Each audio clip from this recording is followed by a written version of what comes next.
Strength through will is how we can reverse the perversion of values that have been instilled in you, in me, in all our brethren, insidiously through generations of ancestral oppression. Though it stood with as much superhuman endurance as anyone could, it left a deep impression. Invisible scars that have caused us to devolve into a state of unconsciousness so malignant, we've nearly forgotten we're not a problem to be solved. We always been the solution they seek to dissolve, with the illusion of ties that bind us to a system that blinds, of most vicious design, which is to free no man.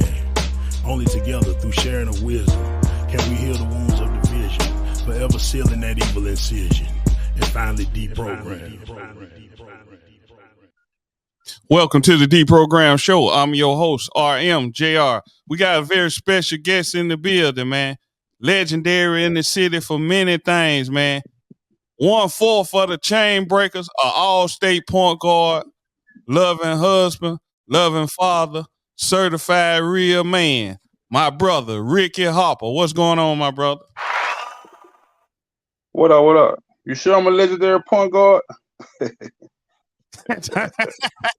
Hey, man, we go state the facts, man. We go state the facts. I heard I was just known for passing the ball. Man, hey, that's part of what a point guard do, but we know what it is. Nah, I'm just fucking with you. Shout out to Lil Poona Mooney, man. Hey, shout out Poona Mooney. So let's start it off, man. At what point did you pick up the basketball, man? At what point? Oh, I think I was like 10. I think I was like 9, 10 years old. Like 9, 10 years old, I picked up the blue basketball. And it really was a tennis ball first. You know, couldn't afford a basketball. And we got the East Lake Boys Club late in our community. We had the Salvation Army, but it was too far away from my apartment building. So I had a little tennis ball just outside dribbling it. So who was your early inspiration far as basketball? What made you say, man, I'm going to pick up the tennis ball in the mind that it was a basketball? I ain't really had none. Actually, I really didn't have none, but the first person I looked up to playing basketball was Bo. Yeah, I know him as Reginald Wright. He the first person that I looked at and said, damn, he can play. Him and Jeffrey Patton from East Lake. J-Bo. Yeah. Old Bo Lighter. So it wasn't nobody in the NBA, wasn't nobody in college. It was Reggie White, Bo, and J-Bo, Jeffrey Patton. Reginald Wright. Nah, it wasn't nobody in the NBA or college. I wasn't watching TV then. I was trying to be Michael Jackson, actually. Michael Jackson, MC Hammer was my I wanted to be a dancer. So I was looking at that. I wasn't looking at sports. So hold on. You say you wanted to be a dancer. Where'd that come from? Man, you don't remember me dancing in talent shows and shit? I thought I was Chris Brown for a little while. You feel me? Back then, that's what the girls liked. You know, they liked the men that could dance and men that could play sports. You know, so well, what women like, men like. You know, so we gonna do it. So that's what I picked up on the back. Okay. And the 90s slow music, you know, slow. Shout out to the slow jams of the 90s. So when was your first time playing organized basketball? My homeboy Mac had took me up to the East Lake Center, and we actually walked from the projects to the East Lake Center. Cause like I said, it wasn't no East Lake Boys Club yet. So we walked up there. I think we was playing the 9 to 10 league. You know, 80 Agent Patton little brother. Mac, like that's my best friend. He walked me up there because he was already playing in the PAL league at the East Lake Ball Club. So he just walked me up. I walked up there with him. Okay. Didn't know how to do nothing but dribble. Not shoot it, not do nothing, just dribble the ball. So that was at 9. So I'm taking it you was 9. Yeah, I was 9. He was already 10, but it was the 9 to 10 age group. Okay. So at 9, you say you couldn't do nothing but dribble the ball. You could, cause probably with that tennis ball, you learn how to handle that thing. Yeah. So that came kind of natural. Like, cause you know, the tennis ball small, so the basketball big. So that was an asset. Was good to have at that age because nobody couldn't take the ball from me. But I didn't know to shoot the ball. I just knew to pass it. So that's how I really got good at passing the ball. I get past my defender and hit the open man. So that came actually natural to me. So when did you? So who helped you develop? Like, cause I know for a fact by watching your game, you was a monster on the defensive end, and who helped you develop the shooting technique? Literally again, nobody. Back then we didn't really work on our game. We just went and played basketball a lot. So everything you don't ever seen me do was based off instinct. I learned how to play defense because I got tired of a person talking crazy to me scoring. I learned how to do a crossover off instinct of trying to get this person off me. I learned to score because people were saying I couldn't score. So it wasn't never like I'm going to the gym. I'm finna go shoot 100 jump shots. I'm finna shoot it this way. I ain't never do none of that. Never. So from East Lake Boys Club, what was your stats like at East Lake Boys Club? Because we know, well, we gonna say that. As far as that, you said at the rec center before the Boys Club, right? Yeah, the rec center. Yeah. So what was you doing at the rec center at 9 before the Boys Club? Probably averaging 12 assists. So you passing the hell? Oh. Yeah, literally. A guy by the name of Chris Graham and Mac, like I told you, my homeboy Mac, they was already scoring. Like they was already they was ahead of our time. And actually, Sir Lee was on the opposing team. That was my first introduction to Sir Lee. Like we was opposite. At 9 years old. At 9 years old. But Sir Lee was already a scorer though, and I was already a passer. So it was like we got older, ended up becoming a match in heaven. So at 10, you was still at the Boys Club, or did you move to what's the when they built the Boys Club, I had actually began scoring because I started just laying the ball up. Because like I said, I get by my defender easy. And the Ball Club, the reason people was coming to the Howard game saying, damn, why don't you shoot the ball? Because at the Ball Club, I'm averaging 25, 30 points. So hold on, let's go back. At the Boys Club, well, before the Boys Club, what year was how old were you when they actually opened up the Boys Club? When you could actually go, rather? I was 11. I was 11 when they opened up the unit in East Lake. Okay. So you think about it. I was somewhat of an untapped talent. You know, everybody else got conversations where they went center to center around the city playing against different people. I didn't come outside of East Lake. I didn't come outside of East Lake until I went to Howard and met Jewel Macon. Jewel Macon the one started taking me around to the to Booker T, the Lake, East Chat Center. He the reason people started finding out who the hell I was. So hold up. So you didn't play middle school ball? Yeah, I played middle school ball, but that's only middle school ball. But everybody that you know, they have they get their rep from going to different centers.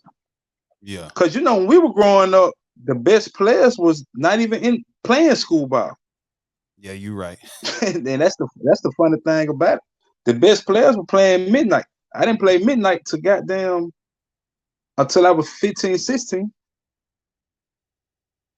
Because it and that seemed because like Howard put a team in midnight. But it's like from when I first heard your name, it was from middle school ball though.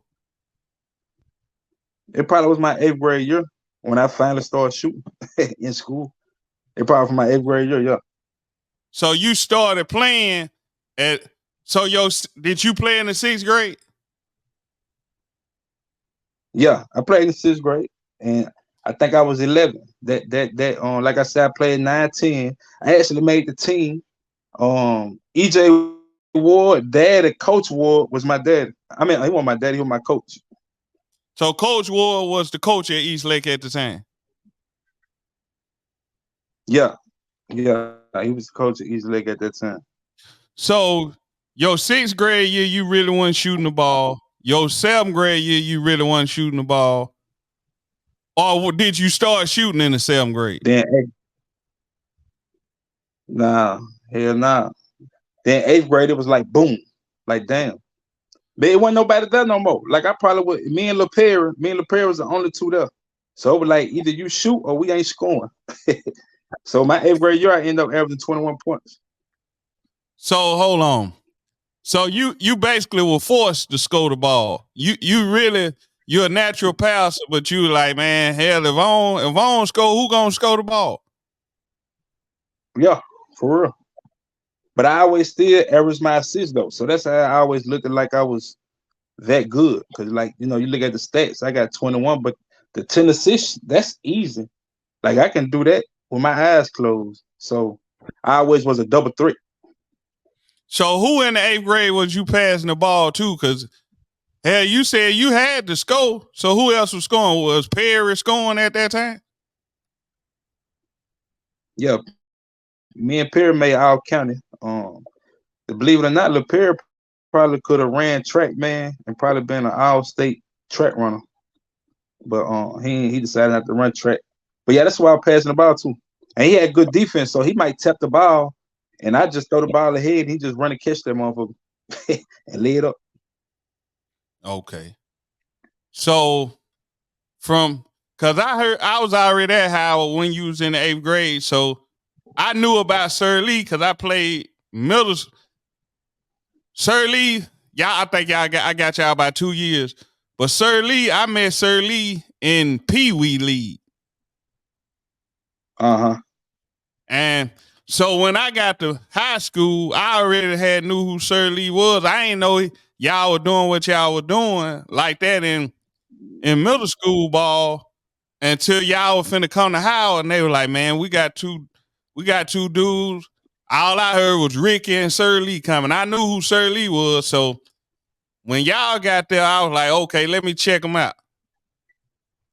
And if I'm not mistaken, then both of y'all started y'all 9th grade year? Yeah, both of us started out in that grade, yeah. But I had to earn my spot though. He had me playing I started literally JV and varsity. I'm probably the first one to do that. I don't know what the hell Coach Jones doing. He had me starting JV. I played 2 quarters of JV, the first and third quarter. Then I played varsity. But I'm starting though. I was like, what? My mama felt like he was overworking me, but it was actually fun because JV was easy. I'm on that motherfucker trying to break motherfuckers down, just showing out. But he knew I had never played AAU. I had never played. I hadn't did as much as a Sully Mason, Sid Dozier, and all of them had did. I was just strictly rec ball. So you think All he them was had played with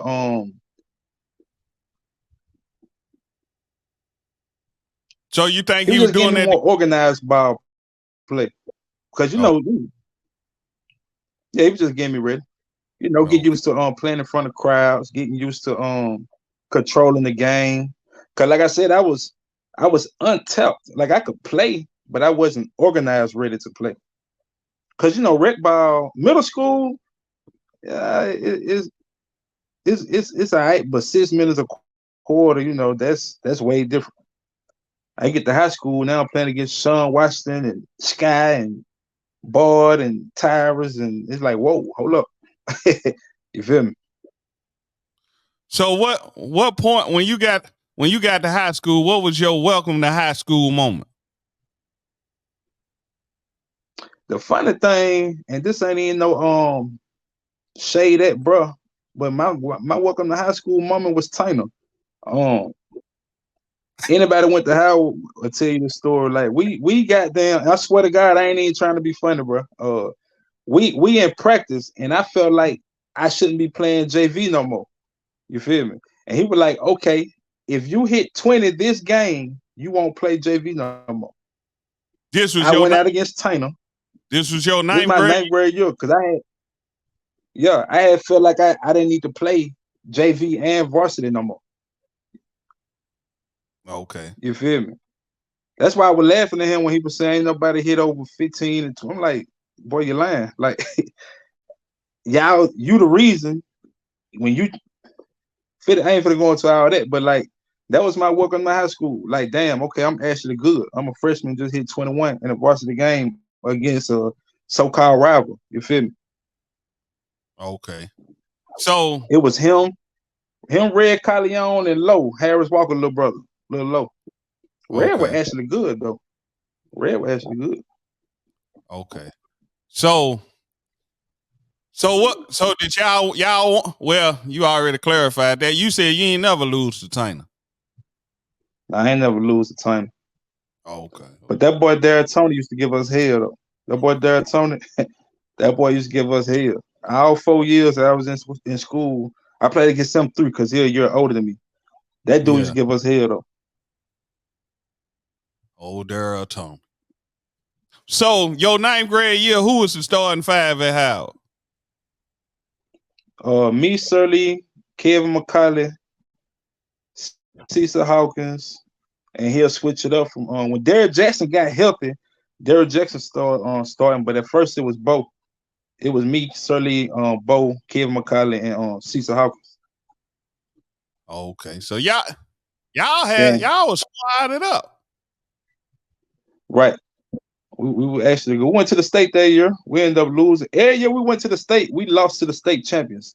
That's one reason I ain't never felt bad about losing in the state. Like whoever we lose to, they end up winning the goddamn state.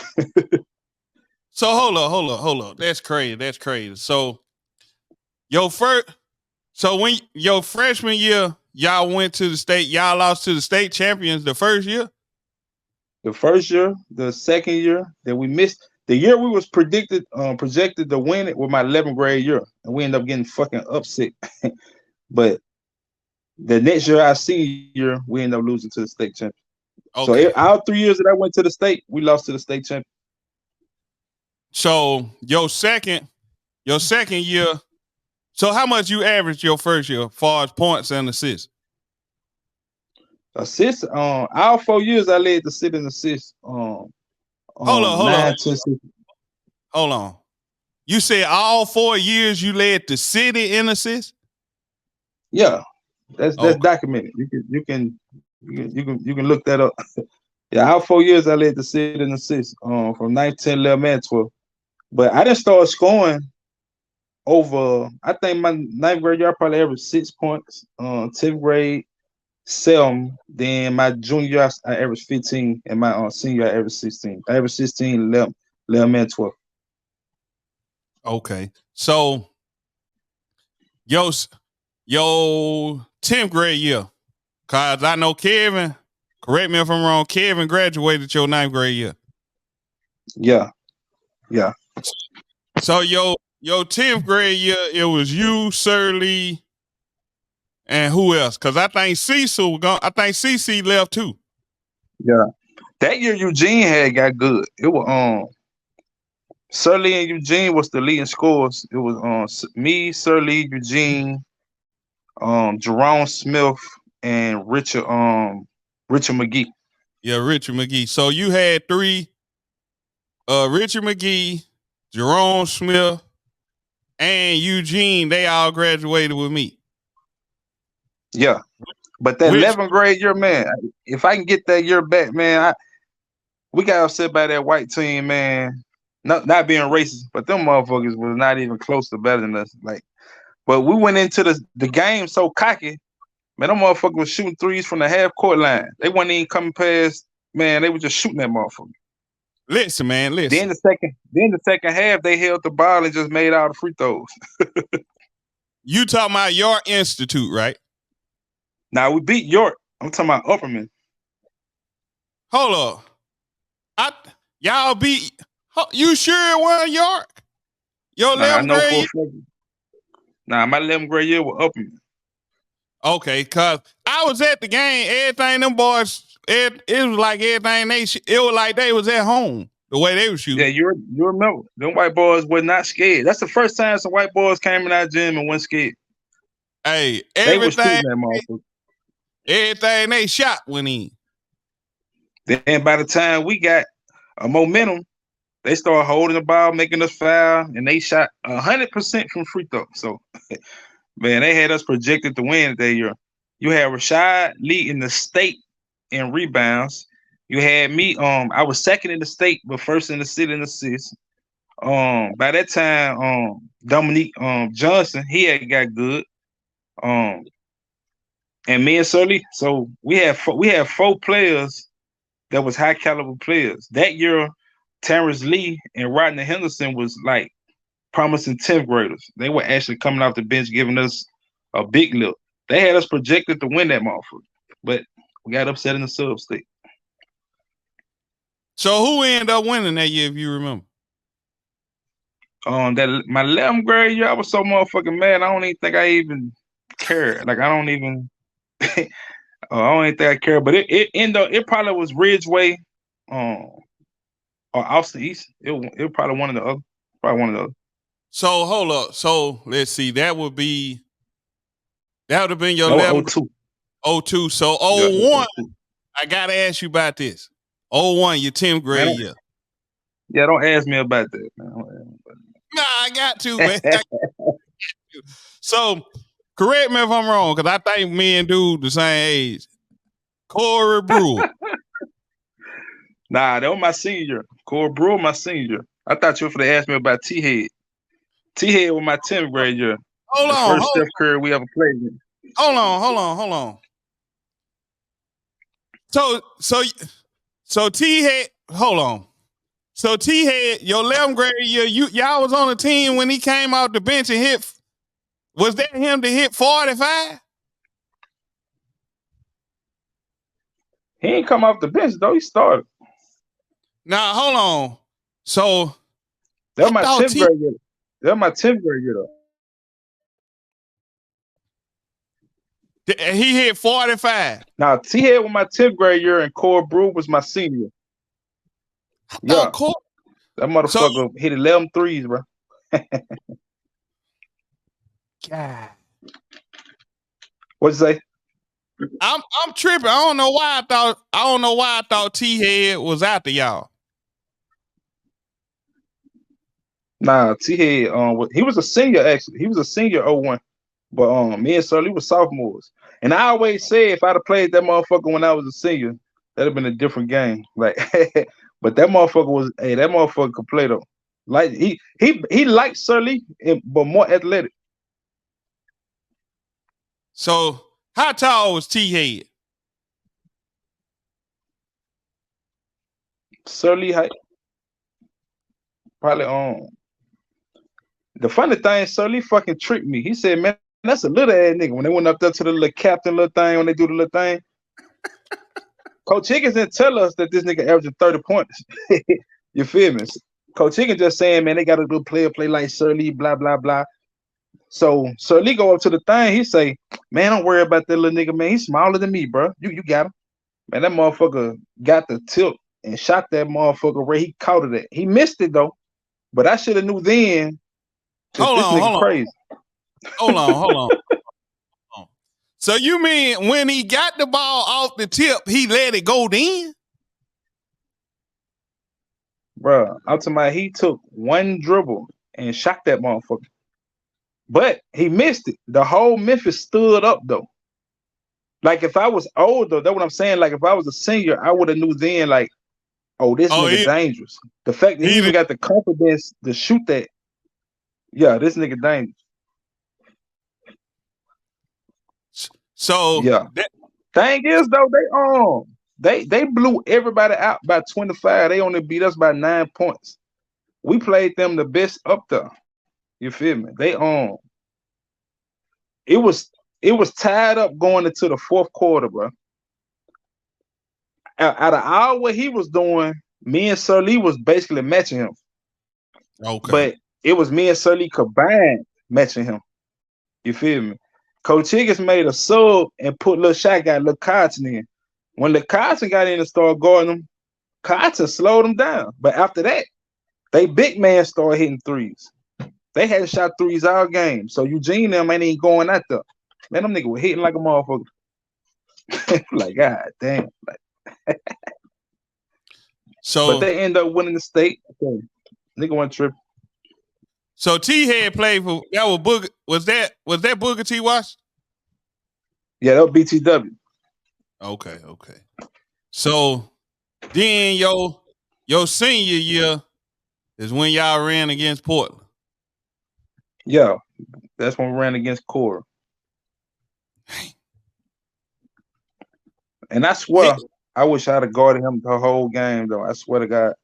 Like, I guarded him second half. He only had 10 points second half. Now, if he would have posted me up, it wouldn't have been nothing I can do. But he wasn't posting he wasn't posting in high school. Like, he killed us first half, man. He fucked us up. He had 25 first half.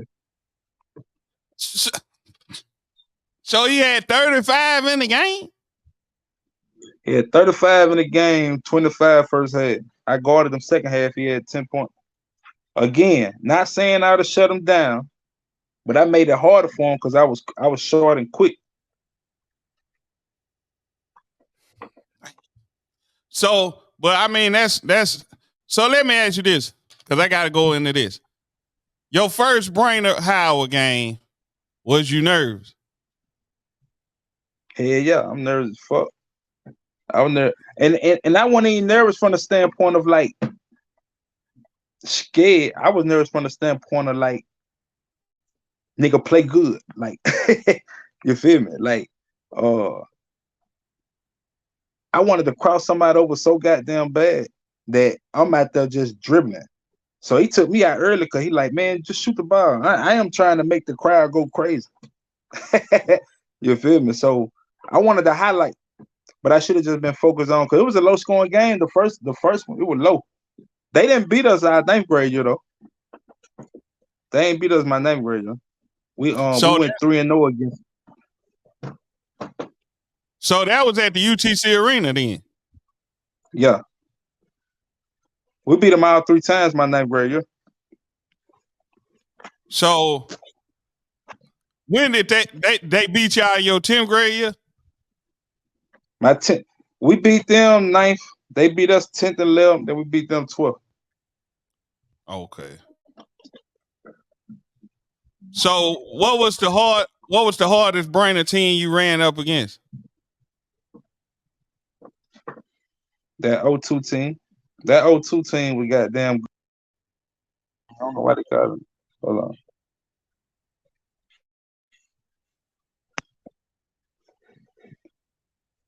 Can you hear me? Yeah, I can hear you. All right, that 02 team, they were so guard heavy. Like, okay, they starting Tyrus and Sid, right? Mm-hmm. So me and Sir Lee can match up with that, right? Yeah. But then they sub and bring in both twins. We really ain't subbing. So me and Sir Lee tired than a motherfucker. Cause we got this style of play. Then you sub these two is this style of play. Then they don't play us in a man. Like they play us in that punk ass zone. I'm still mad about that. Any Brandon nigga see that? If y'all ever played us in a fucking man, nigga, I'm destroying you. That's gonna start a war right there. Hold on. Start a war. But now that 02 team. Let me ask you this though. So y'all was playing them, man? Yeah, we always played them in a man. Like we always played them in a man. Always. I don't even think we played zone. I don't even think we played zone. I gotta ask this as a player, and you know the game. You don't think that was y'all coach was putting y'all at a disadvantage knowing they were playing y'all zone?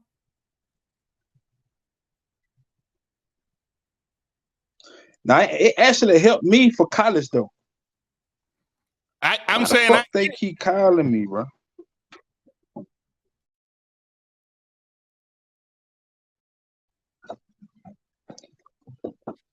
I get that, but I'm saying okay. I couldn't even hear you because somebody was calling. I say it again. I'm saying I get that about it helped you for college, but I'm saying in the midst of things, if you guard me, man, and I'm kicked back in a zone, it's easier for me to save my energy. Yeah. That's facts. So yeah, I mean I get what you're saying. Cause Antoine Ward was actually good. Jamaica was a fucking workhorse. They had a good ass team in 02, man. But Coach Higgins had us in enough shape that I ain't gonna even say.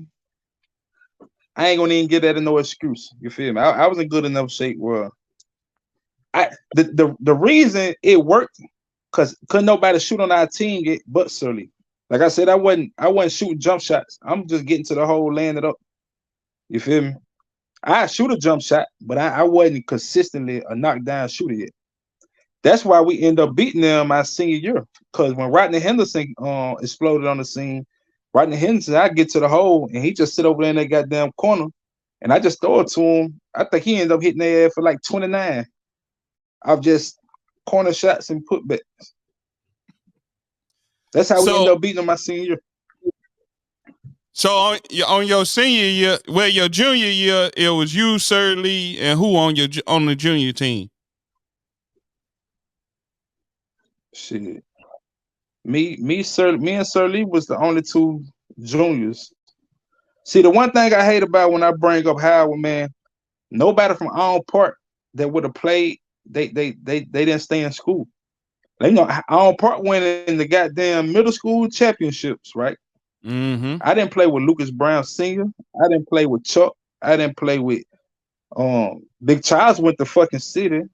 I didn't play with Chris Knox. I didn't play with Dooney. I didn't play with Truck. I didn't play with Looney Tune. I didn't get to play with Ant Jackson.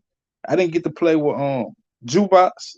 So everybody me and Sully playing with, no disrespect to nobody, but we're playing with like the Achanaya players. You feel me?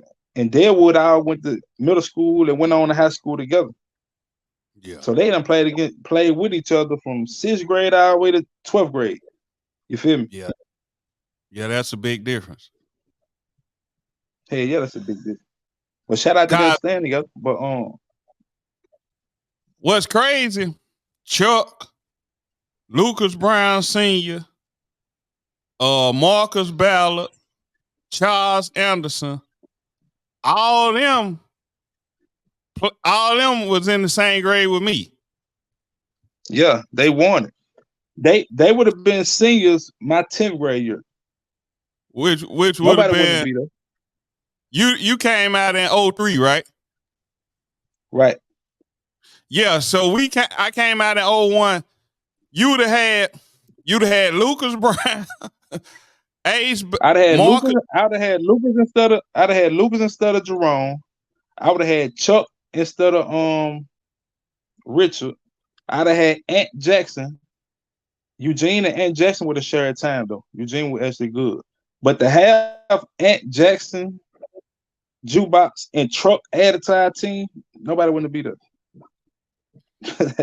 Well, nobody would have beat us. What's crazy, no lie. I hope he don't get mad at me. That's my dude, man. Lucas Brown probably was at Howard 2 weeks. 2 weeks, bro. Like when I went to the Fed, bro, like I ran across, bro, damn near cried, bro. I was like, man, like it's crazy. Like if he don't go pro in basketball, he go pro in football. Like that nigga was that. Hey, dude was before his time, like for real. Like seriously, man.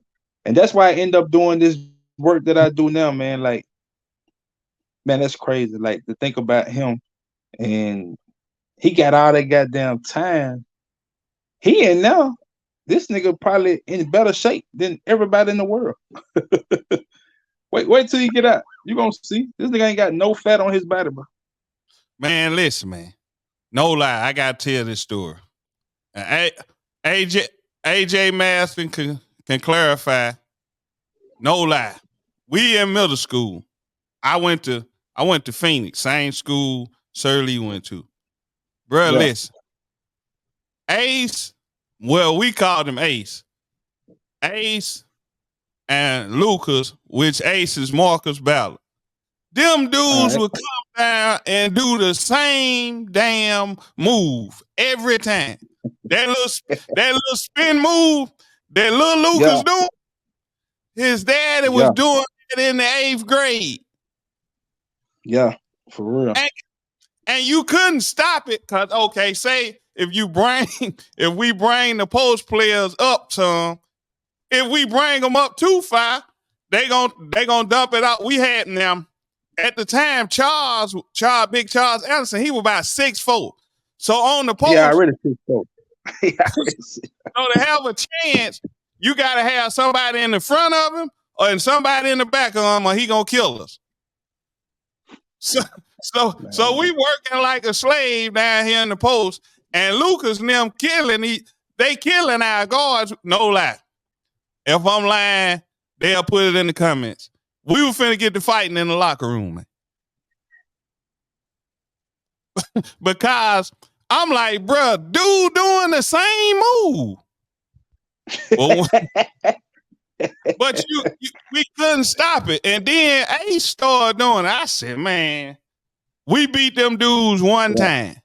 And I played in the 7th and 8th grade. We beat them one time. That's the only time we beat them dudes. Then even you, though, you couldn't have, you don't even play. I'm like, this nigga 6'4", 6'5", walking around the goddamn hallway.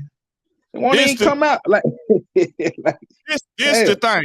I'm 6'2", but this the thing. This what happened with me. My 9th grade year, I was finna play. I was running down the hill in the west side, and my knee messed up my knee, and it swole up. Right after that, my daddy died. Like, my second semester of my 9th grade year. So after that, I would come watch y'all. I would come watch it. But after that, I was like, man, I gotta give me some money. I gotta get me some legal money. So while everybody was at basketball practice, I was going to work. I got me a job my 9th grade year, and I've been working ever since. Understood on that. Sorry about your pops, man. Sorry about your pops. Man, that's part of life. I wanted to play, but I was like, man, I gotta go to work. But I always was crazy. When y'all played, I would always do my work and get off early to make sure I saw all y'all games from the time y'all was in the 9th grade to the time y'all graduated. I saw all y'all games. Gotcha. And majority of the time, I was riding to the games with Sir Lee big brother Pickle. My nigga Pickle, man. It ain't no fan like Pickle, man. Yeah, man. Ain't no fan like Pickle. So I would go to the games with him, and we was at anytime y'all played, we was there. So take us on a journey, getting ready to leave Howard, getting ready to go to college. Do you think y'all should have got more looks? Because correct me if I'm wrong, then both of y'all end up going to Chattanooga State at first? Now I went off to Lincoln Trail first. Okay. I went to a school in Illinois. This is the funny story. Like me and Sully both had D1 offers. He had an offer to Ole Miss. I had an offer to South Florida, right? Okay. Me and Sully didn't know nothing about no fucking red shirt. We didn't know nothing about you gotta have this GPA, you gotta have this. We ain't know none of these qualifications. I thought you just hoop, graduate, get recruited. You feel me? They wanted me to red shirt, and I was like, I ain't finna come down practice hard as hell and don't be able to play. Realistically, if I can go back, I would have done it. You feel me? So boom, me and Sully ended up going to JUCO. I still had the looks and everything, but I really embraced JUCO to play. Any player that ain't as developed as they think they is, JUCO is not a downside. It's niggas in JUCO that probably just didn't have the grades, but probably was a fucking all-state, all-American guard or a big man. And I'd always tell a person, I can name niggas who you take Rashad, for example. Rashad didn't even get a fucking offer. You feel me? And he the one end up going pro. So everything is based on your progression. A lot of motherfuckers get stuck on their high school highlights. Nah. Anybody can be the man you can be hot for a minute. If you can't sustain that and get better with time, you ain't gonna make it. You feel me? Like Crackett. Crackett went to JUCO. Boyd Copeland went to JUCO. All them went Division I. My cousin Big Brandon, Big Baby, he went to JUCO. Now he overseas making goddamn. I ain't gonna say what he making. He probably get mad at me, but It's niggas that went to JUCO that's making a living. For some reason, these kids think it's D1 or bust. Nah, you got to get somewhere where you can play. You feel me? They'll find you. As long as you perform, they'll find you. So I welcome JUCO, but I went off to Robinson, Illinois, on a school called Lincoln Trail. That's where I really found myself. Now I say this, on air. When I went up there, by the time I got back and came to Chest State, it wasn't nobody in the city fucking with me. I went up there and I got my confidence because like I was finally out of Surly complete shadow. So now it's like, oh nigga, what you gonna do? Like you've been having for 4 years the benefit of even if I have a bad game, they gonna blame it on Surly. You feel me? If Rashad don't get a rebound, they gonna blame it on Surly. So what I always respected about Surly, he was already ahead of his time mentally. You feel me? Like mentally, dude took on a lot. And he always took accountability. So I always respected Big Homie for that, even though I'm older than that little nigga. But yeah, dude was ahead of his time on that mentally from that. So I go up here, I get freshman of the year in the Wabash Valley Conference. If anybody look that up, that's the second hardest district in JUCO in the nation. I'm playing against Dante Smith. He go pro right out of the conference. It's 3 niggas got drafted from that conference that year, and I got freshman of the year. So my mama got sick with cancer, and I came back home to Chest State. That's how I ended up back home. Okay. So before we before we go any further, I missed the point. Your senior year, a lot of people don't know this, but it's public record. You won what is it? The at the Boys Club, was it Boy of the Year or something like that? At the Boys Club. yeah, I won Boy of the Year. So what went into that? Cause see, I do my research. My story kind of a crazy story. So at this time, it ain't a lot of real gangs in Chattanooga. You feel me? Everybody's still on a neighborhood thing, right? Absolutely. So even though I'm playing for Howard, athlete, blah blah blah, I was already GD. You feel me? And I ain't never let that change my life. So I was GD in the 10th grade. I was already GD. So, but you wouldn't know that because I ain't let that change my life. I ain't started trying to walk around fighting niggas because of this or throwing up pitchforks here, there. All right, cool. I still want to hoop and dance. Like I ain't changed my life. But to make a long story short on that end, I was still the mediator of the city. Like, bro, y'all feel to fight over that dumbass shit.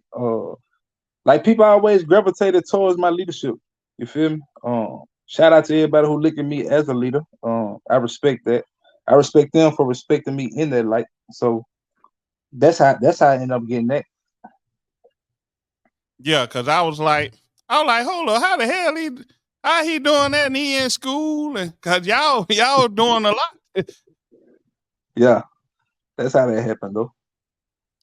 So you said you found yourself up there and then you had to come back. So in your mind, dealing with the fact you just found out your mom's got cancer, dealing with that, what was going through your mind when you got the news? Like, damn, I gotta go back here. I was straight with that, cause Sir Lee called me and was like, nigga Rashad, the All-American now. I'll never forget the phone call. Like I had told, we end up going to the Nationals. Sir Lee had lost in the championship, so I was on the phone because we thought we were gonna see each other up there. We probably would have ended up having to play each other, right? Like them still my homeboys and shit. So we won. We went to the Nationals. They lost, but then after the game that we lost, that's when my mama finally told me. She was like, I wanted to wait till the season was over. She was like, they just diagnosed me with cancer. And when I heard that, I automatically thought death. I'm like, oh shit, like blah blah blah. I'm like, man, I'm coming home. And she begged me not to come home because I was, like I said, I was having a good ass year. I had Indiana State and Terre Haute, they was recruiting me. I had a couple of colleges in that region recruiting me, right? I come home. But I was like, hey, bro, you think blah blah blah? That nigga said, nigga, come home, nigga, Rashad an All-American now. We gonna have a Howard team. I ain't believe him though. I swear to God, I was like, man, Rashad ain't no motherfucking All-American. He was like, nigga, look online, look at our stats and see who the lead scorer. That nigga Rashad was averaging 17 and 15. I said, God damn. Oh, Shotty J, man. But Shotty see, J came up. a lot of people don't understand. That man had a growth spurt I ain't never seen. Right. Because I remember playing Midnight, my only year playing. He was a point guard. He was playing for the West Side Center, bro. And we were playing point guard against each other. He went to City for his freshman year. When he came back to Howard, he was like 6'5", but he was a guard. So they took the ball out of his hand and said rebound. So people look at Rashad like, man, he wasn't that good. I'm like, bro, y'all don't even know. The only reason he wasn't that good because they took the ball out of his hand. He was good as a guard. Yeah. They turned him into a big man because he got tall. Now, if they let him keep the ball dribbling, shooting, and all that, Rashad probably been one of the top prospects in the country. It'd have been a point guard that averaged 14 rebounds, 12 points, and probably like 8 assists. You feel me? But back then, if you tall, they want you to post up and like, all that shit. Hey, you gotta get that ball up when that's crazy. Yeah. That's crazy. So when you came back dealing with the fact with your moms, it was like when you got to Chattanooga State, they was branding y'all team. It was you, Surly, and Rashad. Like y'all was the face of that team. No, actually, the way they were branding it. When I came back though, it supposed to have been Twin right there. It supposed to have been like Surly and Twin on some Howard and Brandon shit. The team didn't even know I was coming back. Surly knew. Like nobody on that team knew I was coming back. So it supposed to be Twin from Brandon and Surly. Okay. When I walk in, the coach get fired. That's Jay Price first year. Jay Price say, "Oh, if you played last year, do not think you got a spot." I was like, "Oh, whoever played point guard, yeah, I might as well." That's the cockiest I done ever been. Cause like I said, I felt like I was the shit. I like, man, whoever ran the point, yeah, I might as well get ready to come off the bench. Like I ain't coming off the bench. Who was the coach before Jay Price? His name was Melvin Williams or something like that. I think that was his name. Okay. But he had got like a new job at a D1 for coaching girls. So that was Jay Price first year. Okay. So it was a clean slate. Now you competing for your spot. So now when I win the spot, they put in the paper, then they put the Howard shit in there, like 3 Howard starters, blah, blah, blah. But at first, it wasn't like that. That ain't how it started up. Okay.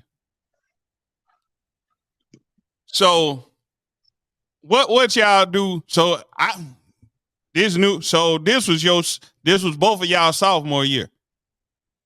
Yeah. It was all 3 of our sophomore year. So what ended up happening? How did y'all do as a team? Man, we got upset by Southwest. We had just beat Southwest by 21 points in the fucking season, bro. We get to the finals, and our second lead scorer behind Rashad had the worst game in fucking history, bro. I don't know what the fuck. That nigga had 4 points, bro. And we got upset.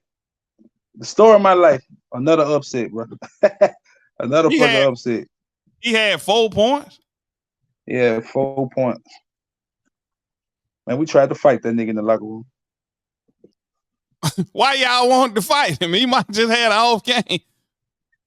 Man, you don't wait till the end to have a goddamn off game. You could have had that. You could have had that goddamn in the season. When them lights come on, we need you to fucking perform, bro. Nigga 6'9", can shoot it, can be athletic. Like, he probably was the best player on the team. But if he had Rashad Hart, man, nigga, he would have went to the league if he had Rashad Hart. So what's the dude name? Larry something. His name was Larry though. Oh, okay. He ended up going to Kentucky State though. From Chess State, he ended up going to Kentucky State though. So y'all lost in the championship in the far as like y'all district or what it might be considered the region for the state of Tennessee. Yeah. Yeah. Because if y'all the one that y'all went to the national. Yeah. So leaving Chattanooga State, how many offers did you have? I had every single Division II school in the country. Rashad was the highest recruited. I was the second highest recruited on the team. I was still fit to go to South Florida. You feel me? So I had stayed a year because you got to graduate to go to Division I. Like to go to D1, you got to have 60 credits. Okay. So I had set out a year and got my that's how I ended up getting my associate's degree. I had set out a year, got my associate's degree, then I'll go down though. But my now wife got pregnant with Junior, and I was like, man, I ain't gonna go out with the goddamn Florida. So they were like, shit, come up here. And I was like, man, fuck it. All right. That's how I ended up going to Lee. Okay. That's the only reason I went to Lee, because it was close. Okay. And UTC, for some reason, I never understood that. We beat UTC at Chess State, and they didn't recruit none of us. I don't understand that. Like, I don't understand it. Hold up. So we played UTC.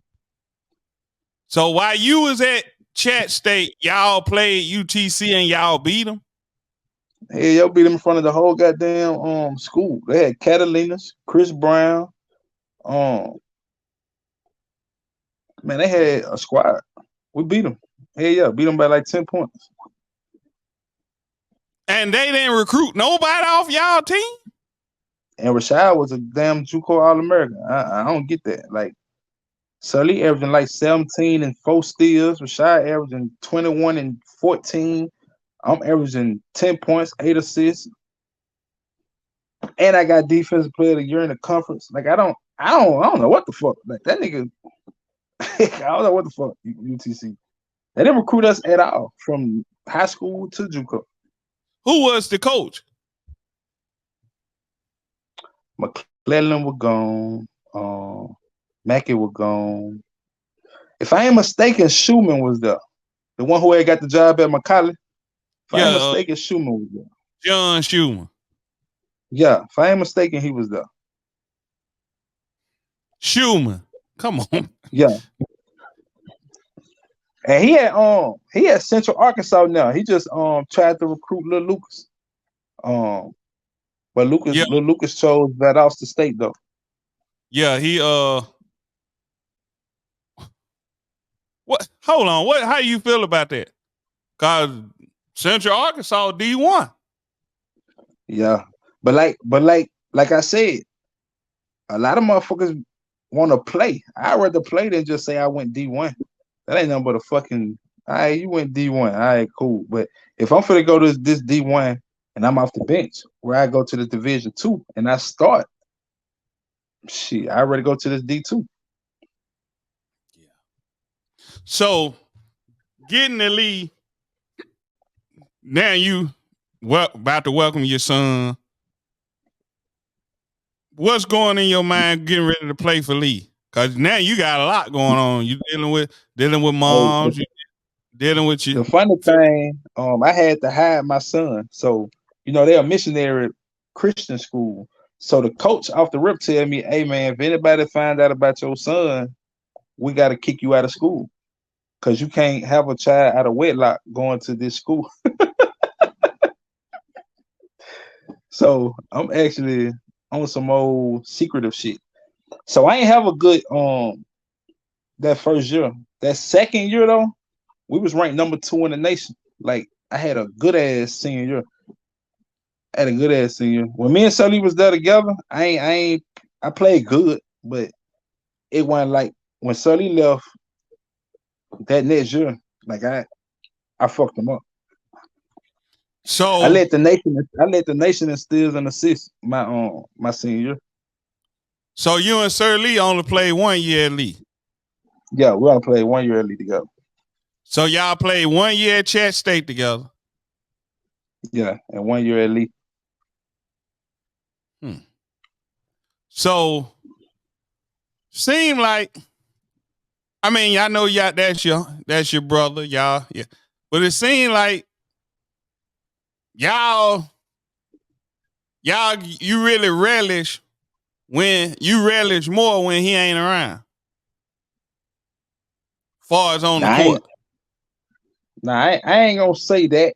I'm gonna say I say it in the words of like like I said, my freshman year, I go up to this JUCO, I find myself, right? So Okay. the only reason I say I had a better year because I was able to get the accolades. Like I got freshman of the year, I got I made all conference, right? Now that's only because of the accolades. I got you. I come back home, me and Salih destroyed the state of Tennessee 1-2 guard punch. But I just had more accolades because I was up here. And you feel me?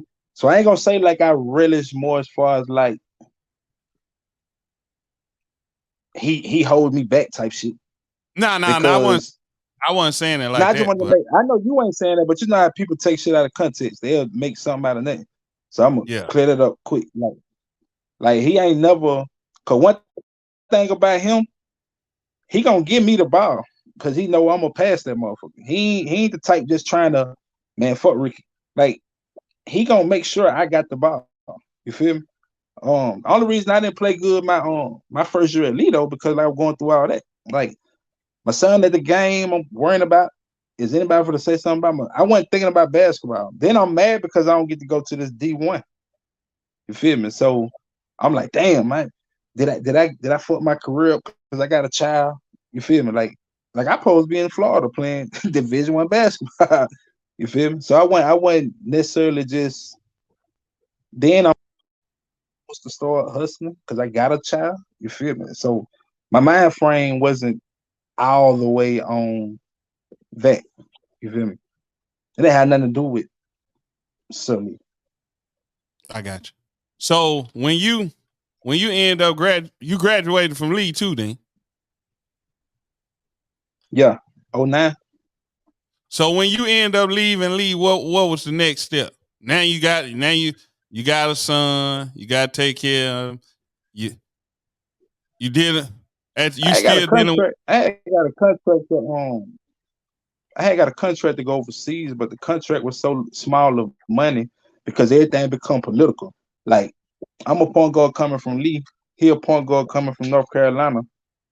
They gonna give him more money than me because of the level of competition he played against, right? So I had got a job at Chattanooga State, and the job at Chattanooga State was paying me more than if I'd have went over there for 8 months. So I end up saying, "Fuck basketball. I'm gonna get this job at Chat State." But as you know, a motherfucker play basketball their whole life. I don't go and make money off this shit. I'm kind of slick depressed. Yeah. You feel me? So I graduate college. God let God let my mama see that. Then he took her from me in November of that year. Yeah. So you ain't gotta go too far into it. So what was after you graduate, dealing with the loss of your mom, who's main staple in your life?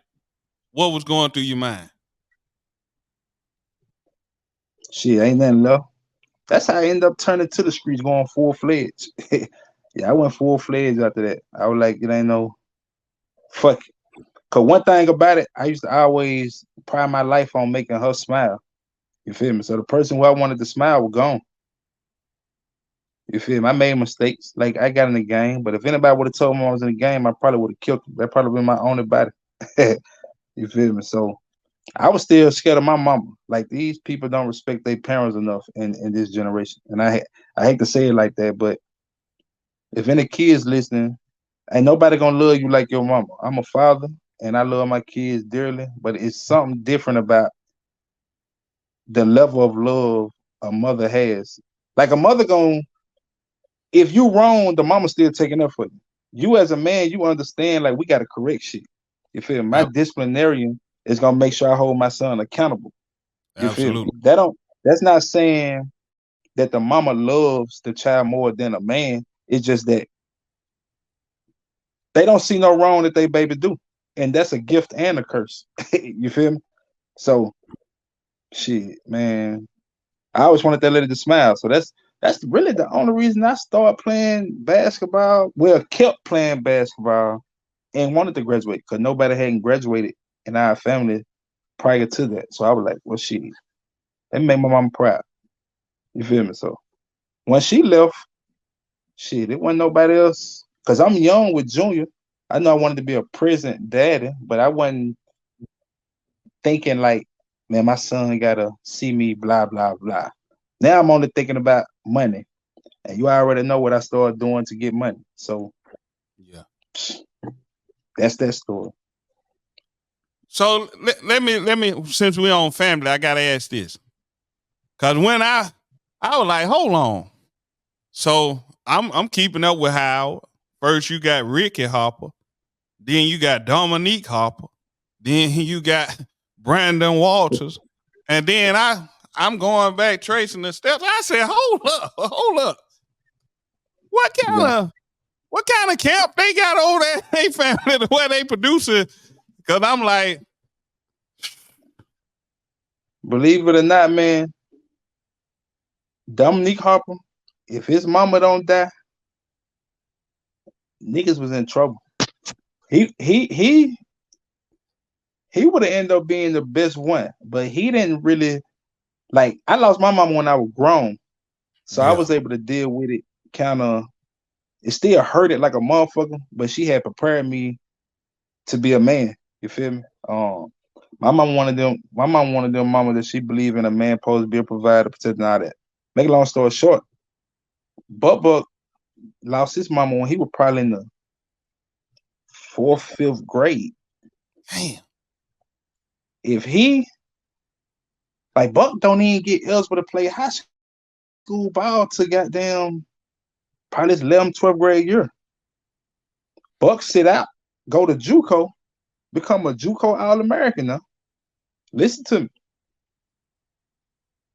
But he had been dealing with the stress of his mama living from house to house from blah, blah, blah. Ain't gonna get into family business. But when he Yeah. finally figured it out, bro, they kicked him out of school from what he had did. Because back then you couldn't transfer like that. You had to sit out like 18 months. So he had went to a school in Illinois. And Tennessee found out about it while he was at Walter State. Him and Big Brandon was at Walter State together.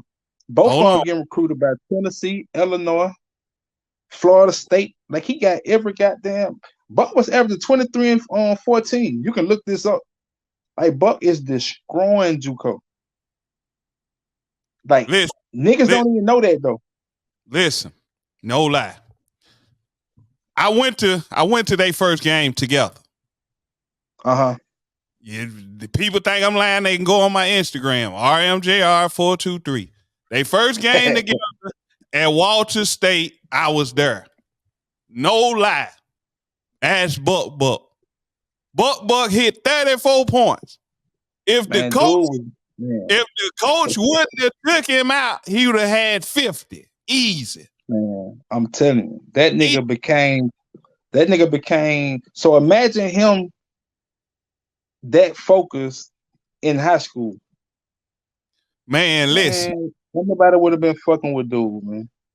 And Listen. sometimes I feel bad for him because I wish I was a little bit older.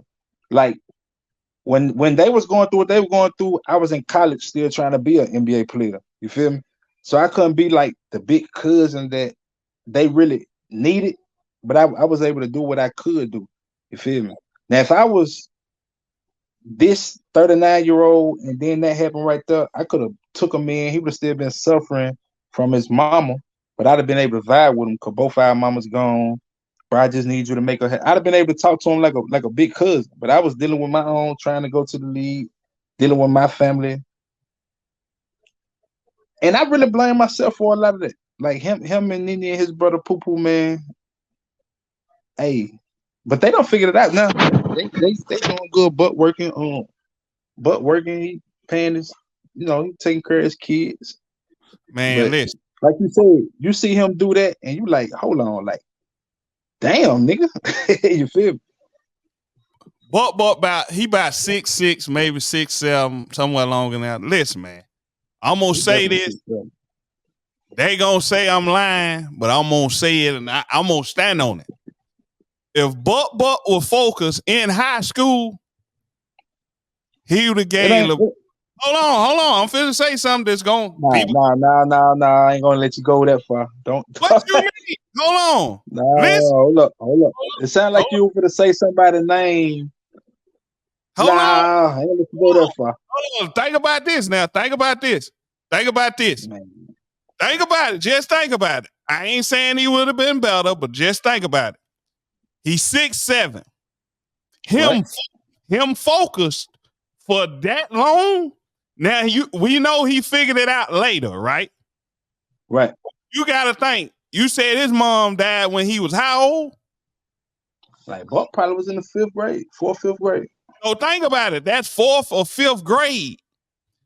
Think about if he was he still had that foundation, and he was able 5th, 6th, 7th, 8th, 9th, 10th, 11th. Think about all them years he focused. Who you finna say though, bro? Who you finna say? Hey, I'm gonna say this. With that man's skill set, right, he would have been better. Think about this. Who you finna say though? I'm finna say it, and you probably gonna disagree. Him, I ain't saying he would have been better, but that man would have been very similar to LeBron James, man. That man, listen now, think about it now. Think about it. Hey, man, this my blood cousin, man. I'm his biggest fan. Bro. Leave LeBron alone. Like, I'm just saying his game. I'm saying, that man got 40,000. That man got 40,000. 11K. Salute. Leave him alone. I ain't not. I'm just talking about the way this man could play. You know I ain't tripping. If he was first round draft pick though, but I guarantee Buck would have went first round draft pick though. Like, easy. Yeah, I guarantee that though. Easy. Yeah, I really guarantee that. Him being focused, I'm just saying he would have been one of them ones for real. Yeah, that's facts. Now that's a fact. Cause I'm gonna say this: the skill set I seen Ace Bailey have, Buck got that.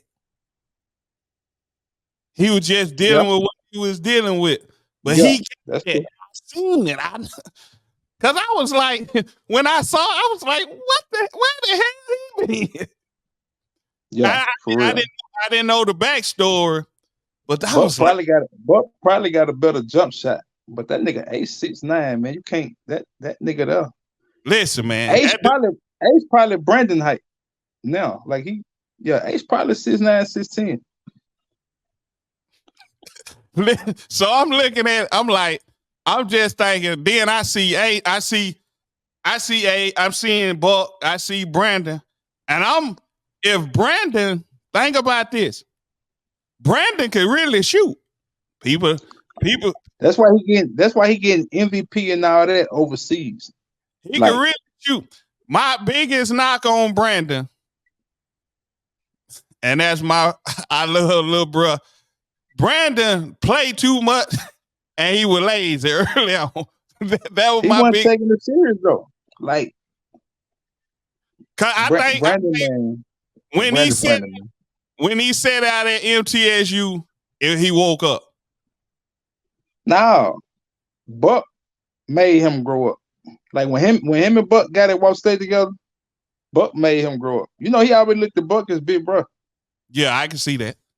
So Buck made him grow up. Like, you seen Big Brandon was fat and out of shape at how.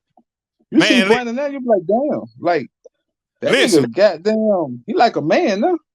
Yeah, the first time I saw Brandon, he was in the 10th grade. No lie. And Brandon will tell you I ain't lying. Brandon will run up and down the court twice, and they'll have to take him out. I ain't lying. Cause when they put him in the game, I was like, what the hell? I was like, I said it then. I said, boy, if he get in shape, it's over. But see, Brandon was a better football player. Then he got too tall. Yeah. He was better at football. Like his freshman year, he made all-state lineman. And then he just shot up the goddamn 6'7". He's like, nah, I don't want to play this no more. I want to play basketball. Man, that man, though, like, if he would have knew his potential, his 11th and 12th grade year, if he would have knew it, Howard would have a state championship. I'm going to stand on that. Oh, he couldn't have played with me. Like, if I'd have had Big Brandon, shit, man, give me Big Brandon. In high school, man, come on, man. Like, man. Listen, man, they lost in the semifinals to Jackson Southside. Jackson Southside, did they win it that year? They might have won it that year. They won. I think they won it the next year. They won it the next year. They won it that year. Nah, you're right. They lost the They lost the goddamn. They lost the CPA. Yeah, they lost to them, and then the next year they won. Yeah, you're right. You're right. They won. This is my thing. The coach at Jackson Southside said the best thing ever happened to him was when, and he said this after the game, when Coach McGarry took Brandon out. He ain't even let him foul out his senior year. Man, James Taylor said I critique Coach McGarry too much, so I ain't gonna. It happened, man. That's all I'm gonna say about that. Coach Taylor, shout out, baby James. I'm gonna say it for you. Listen, man, I ain't never been that mad ever at a Howard game. Nah, you weren't madder than me. You weren't madder than me and Ant Smith. You weren't madder than us, bro. Let me ask you this. Was you able to watch the rest of the game? When Buck got that dunk, they called a tick and he took Buck out. Man, I almost threw my whole drink on the court. Nah, I ain't talking about Buck. I'm talking about Brandon last year. Oh, you talking about Brandon last year? Yeah. Nah, I ain't. Nah. I ain't. No, I didn't. I don't even think I went up there. Listen, but I'm talking about Buck, Dominique Taylor, D-Rix, Petey, and look quick. No way y'all supposed to win. That was 07, right? 07, 08, 09, one of them motherfuckers. Listen, in 07, I was sitting in Silverdale, CCA. when I went back and doing my research on that year, as I was going through my own little thing, because I always kept up with basketball, I was like, I think they lost 2 games. And no lie, they lost 2 games. They lost to Brainerd and they lost in the state. Yeah, they went to the semifinals. Yeah. I think that's the dude. I'm thinking that's the dude came off the bench. It was the dude came off the bench. I was confusing that with T-Head, but that was the dude came off the bench and he lit them up for some change. I'm talking about that's when they lost in the semis. That's how they lost. But they ain't lose number 2 games. They were number 1 in the state and everything. Yeah, they pulled 1. They were projected to win. Yeah. But man, that year when Brandon, that's the maddest year I done ever been at the state championship. Ever. Cause I was like, damn, you ain't gonna let him. You ain't gonna let him. And I gotta hold myself accountable for what I'm about to say. If we replenish the Howard alumni and sent our kids back, we'll have state by now. But I gotta hold myself accountable for that. Every kid, not every kid, but like in the last 10 years, 80% of the kids that's been them dudes, parents went to Howard. I mean, it's always been like that though. Why the fuck, man? Just by a little school, man. But shout out to them kids, cause they still doing good. You feel me? You know, Kobe Smith. He just played JUCO in California. That nigga was just killing. He averaged 19 points last year in JUCO. Nobody don't talk about that. Kobe Smith, son. Ant Smith, youngest son. Yeah, he played Sunday. I already he went to a JUCO in Cali, man. He just averaged 18 or 19 points. Don't nobody talk about that. Just wanted to point that out there. Like, yeah, he just killed that though. Listen, his big brother, I think his middle brother, God rest his soul, Broham. Broham was on the team with Brandon when I walked out the gym. I was so mad. I was like, bro, listen, you got the biggest man in the tournament. See, this is what people. I'm gonna say this, and I'm gonna get off my soapbox, and we're gonna go on to something else. First, they were playing zone. They were playing zone against Jackson Southside. What ended up happening, I don't know why Coach McGarrett chose to go man. He put Brandon in a man against Malik Hicks. Malik Hicks was about 6'6". Malik Hicks had the ball behind the three-point line, and Brandon went out to guard him. Now, you know Coach McGarrett about 6'5", 6'6", probably taller than that. I think Coach McGarrett might be 6'8", something like that. Coach McGarrett is standing up, so you know Brandon could see him. Why the hell he didn't tell Brandon to go back? He picked up 2 quick fouls like that. And that changed the whole trajectory of the game. And I was like, then he took him out and never put him back in. I was like, what the hell? Yeah, that nigga tripping. But, you know, mistakes will be made, you know. I mean, shout out to his career.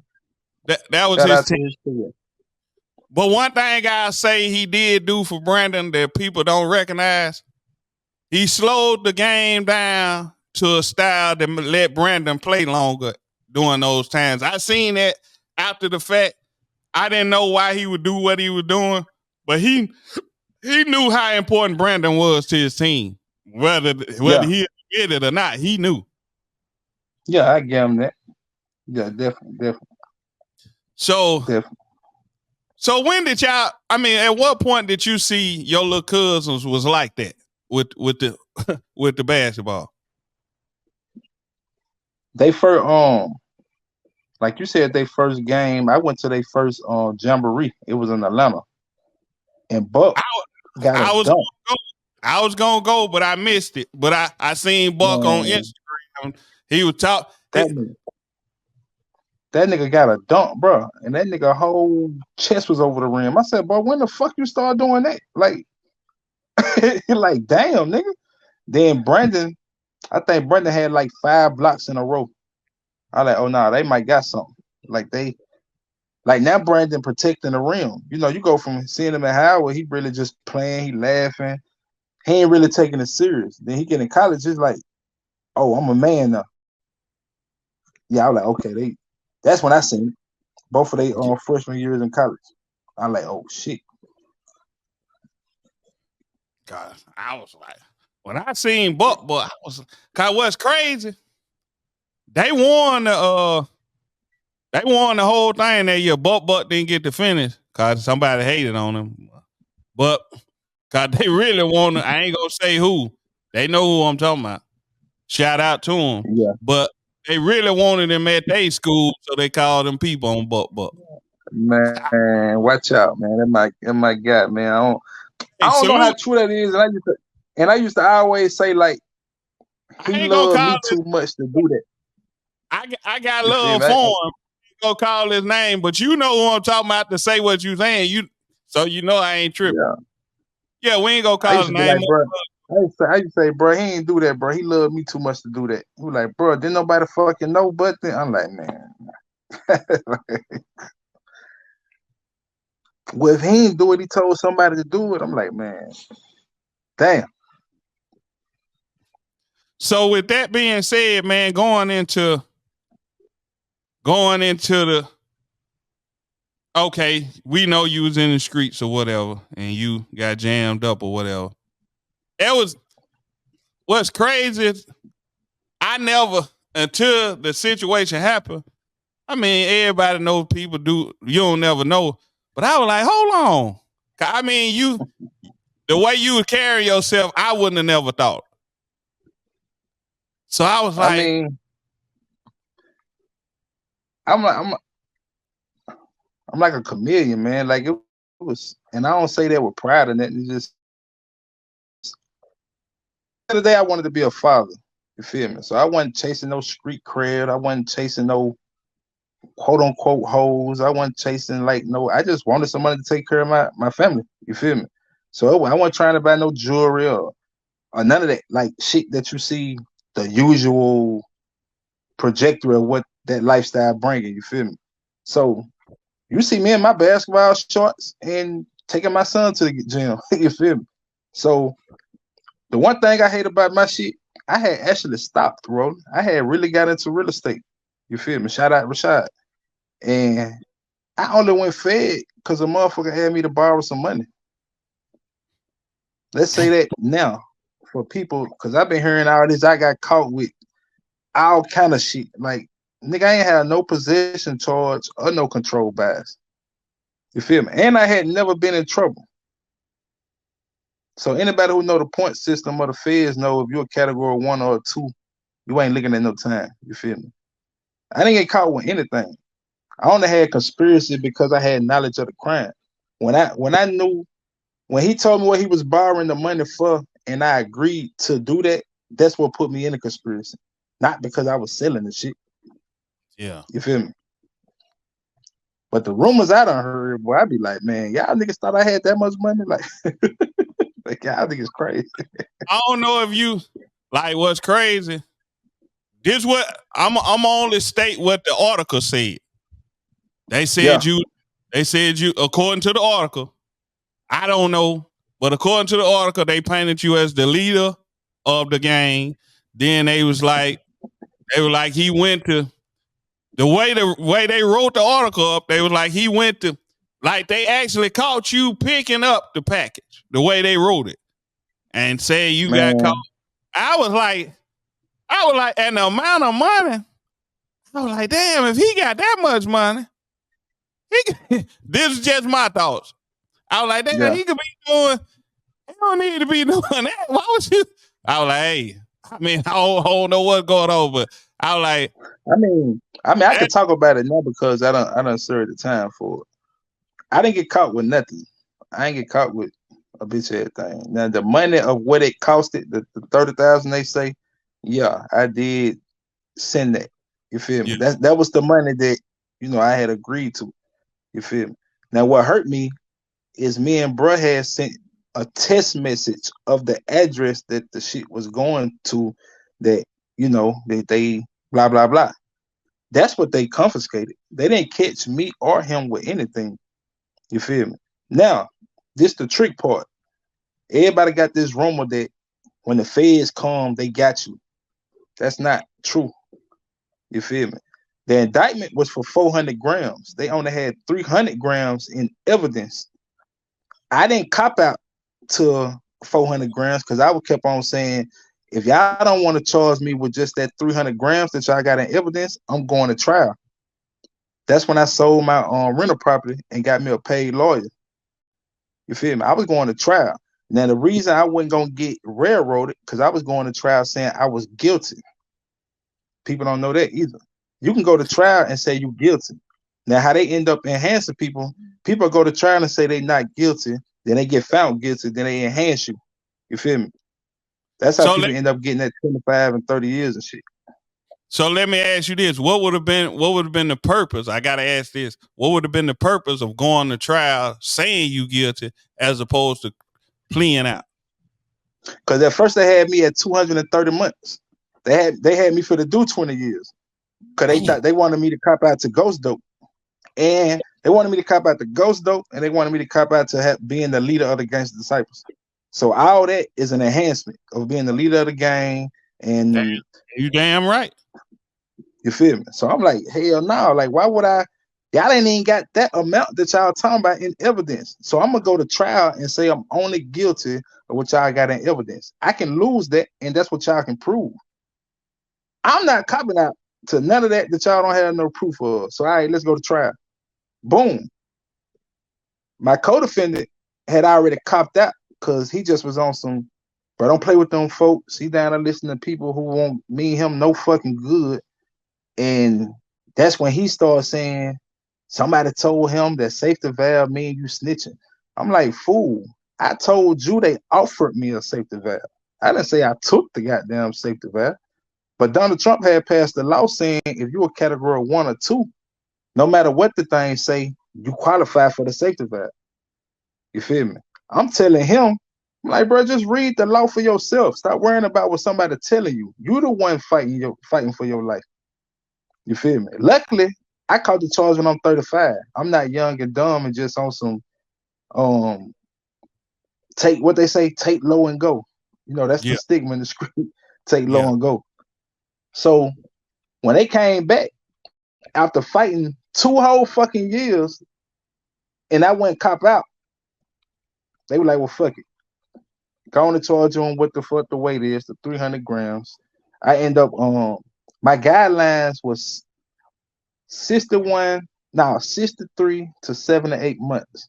I go in the courtroom, call you, read off everything. He said, man, you got 2 college degrees, you got youth of the year, what you brung up. You've been working, you got your own business, you own these properties. We didn't even know who you was until he called and said blah blah blah. But now that we know who you are, if you ever come back in front of me, you ain't getting that. You're pretty smart. So boom, the DA tried to interrupt him and bring up the gang shit. Call you say, oh no, since that's not even a part of this case, I don't want to hear nothing about that. He's still trying to get me fucking RICO at the goddamn plea thing. So my since I was a category 1, like I said, my lawyer stood up and said, well, if he was offered the safety valve, it would be a 2-point deduction, and his guideline would change from 51 to 61 months. And he was like, can we meet in the middle at 54 months? And Collier hit the gravel and said 54 months. That's how I ended up with 54 months. And it had nothing to do with no goddamn rule, nothing, no safety valve, no nothing. Like Collier agreed to it because of my my category. So get the people who don't know what is a safety valve. A safety valve. Okay, you got 2 different definitions. In the beginning, people were saying because before Trump passed that law, you had to go do a proffer. So a proffer means you supposed to sit down with them, and it's basically admitting to your plea. You feel me? That's what I don't get about people. A person will say you will sign a plea deal, but you will say that's not the same as a safety valve. That's why I say street niggas is about the dumbest niggas. Now that I've been fed, street niggas about the dumb nigga in the world. But so they look at it like the fact that you even talk to the police, you snitched. No matter if you just really pleaded out to the plea, I'll repeat that. You already done signed the plea, admitting what the fuck going on. That ain't looked at as snitching. But if you take a safety valve and basically say what the plea agreement say, they say you snitch. That's stupid. But when Trump passed that law, Trump said if you just catch a charge and you ain't a category 1 or 2, you get the safety valve. And like I was telling my he actually for to get some time off because of this. I'm telling him, bro, the law already passed. It's just not retroactive. Go ahead and fight it because it's gonna go retroactive while you in there. I was like, and they already on the water to me. Why not do it? Nah, bro, I don't want nothing on my name. They gonna know I'm a solid nigga. I'm like, well, go on and do your time then. Like, if you feel like you trying to impress the street niggas, and they finna be one saying you dumb, and I'm gonna be the one stuck sending you money. And by God, that's what's going on. You feel me? Like, Lil Bro got 10 years and didn't have nothing. All because he copped out to the indictment. So like the money went his, the dope went his, wasn't nothing his, but he copped out to the indictment just on some, but don't play with them folks. They said take no and go. I'm like, why would you cop out? And I'm sitting here telling you. How the hell is that low though? How the hell is that low?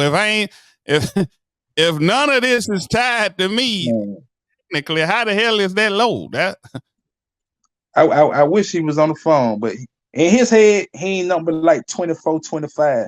So he okay, can do 10 to come back before he on the 10, you do like 6, so he come back before he 30. So that was his actually words to me. I said, bro, you better stay off that goddamn K2, bro. You better just do 10 just to say you a real nigga. And I'm sitting here telling you my plea agreement is everything is mine. So what are you getting charged with, actually? damn. So now that he done did some time, I just got him to write up a motion, and he his lawyer said he should have listened to me from the get go. So now I'm back, big bro this and big bro that, and I'm like, bro, I don't get that. At a time when I so-called was who I was, I told you to do this, you would have done it. Now we fighting for our life, and I'm telling you something that means something. You ain't listening. That made no sense. I mean, I guess you got to look at it like this. You got to think about how young he is. Then you got to think about how many people in his ear. So that come with it. And then trying to impress the so-called real niggas. That's what you say. The so-called real. Oh, Like, come on, man. I gotta say that. Yeah, I'm with you. I'm definitely with you. And see what people don't understand. This is one of the reasons why I do the deprogram show. Cause they will program us to be like, well, this is what they said. This what mean it's a fact. And I'm looking right. like I don't give a damn what the article say. Let me talk to the man. Man. And everything I'm saying, they can pull up on Pacer. Pacer is a federal basically website that everything on there. Pacer.gov. They know what that is. You feel me? Like, this ain't no my side of the story. This actually public record. You feel me? And then if you look at it, I'm like, if you look at it, and I wasn't even gonna state the amount, but you stated it, and it is in the report. I'm like, damn, if he got $30,000, he could be doing what were you doing? That's all. I was like, man, that don't. To me, I was like, that don't make sense. To me, man, the play. But the thing is, the play looked so good, rolling. And like I said, I could talk about that kind of deal my time. Like, when fentanyl first hit, them niggas was selling that shit for damn near $30 a pill. So if you got 3,000 pills, times that by 30. That's why I was like, I get that, but then I was like, damn, I'm a few years older than you, so I'm thinking about, damn, they all these folks dying. By this time, folks dying. Yeah. So But you know, when you win it, you don't even think about it. And the only thing I'm thinking about, like I said, I had stopped. So I'm like, damn, I got this house in Brainerd that I need to remodel. I got this house in East Lake. Huh? Yeah, you thinking about the money that could come. You just looking at the money aspect, so to speak. Yeah, I ain't even thinking about the overdosing going on. I ain't thinking about who popping these pills. Like, I'm like, shit, the nigga already owed me money. He gonna give me my money back. Plus, I'm gonna make this shit. I can remodel my house I got in Brainerd. I can put some property on the land I got in Eastdale. I can remodel the house I got in East Lake. You feel me? I'm like, shit. I do this one time and I'm good. Yeah. But you know, one time is all it takes. So that shit really saved my life. Cause the good thing about what happened, Roland, if they would have let me make that money, I probably would have never got out. Cause I would have definitely tried it again. You feel me? I'd have been like, shit, let me try this by you feel me? Cause it ain't never enough money. And that's why I be trying to preach to most of the people now. Like, it ain't never enough money. Shit, like Big Meech got caught with $300 million. You would think he would have stopped.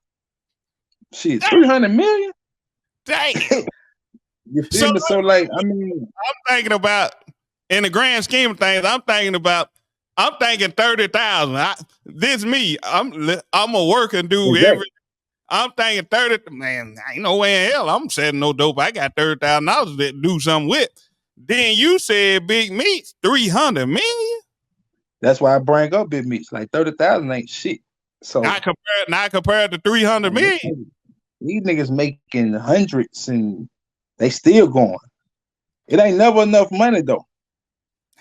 Cause the deprogramming of it is it don't teach you to respect money. You just spending. You ain't putting up. You ain't doing nothing but living. Cause you so called trying to escape what you going through when you really putting yourself deeper in it. You feel me? Like you grow up in a neighborhood that your mama tell you to hide when rent a center come because the payment late, or your living room suit. You grow up in a neighborhood where your clothes come from Goodwill. You grow up in a neighborhood of all that. You're not even realizing what your parents going through just to afford that. Only thing you thinking, my dad ain't here. I'm finna become man of the house. How can I get out of this situation? Because I just seen little dude get killed right in front of me. Like, damn, like, all right, I get this right here. I can make a quick 20,000. But you forget about everything you started to do it for. You forget about, I need to buy a house to get my mom out of here. You forget about, then, as you know, when the females come, it distracts you even more. Now the girl you couldn't get last month or suck your dick for $50. Yeah, because she trying to get on the big plate. Exactly. And now you so wrapped up in it, you don't forget about everything of the morals that you wanted the money for in the first place. You feel me? So the deprogramming of that, that's why I always talk about the sisters, bro. The sisters were so important to the unity of Black people. If we ever get back to that, we'll prosper. I love the sisters. I'm gonna be honest. I'm with you. I tell people all the time the worst thing that ever happened to us as a people was when we accepted desegregation. That's why I don't know why you talk about Malcolm X like that, man. Like, no. Listen. This is my thing. Hear me out. And I'm finna go somewhere with this.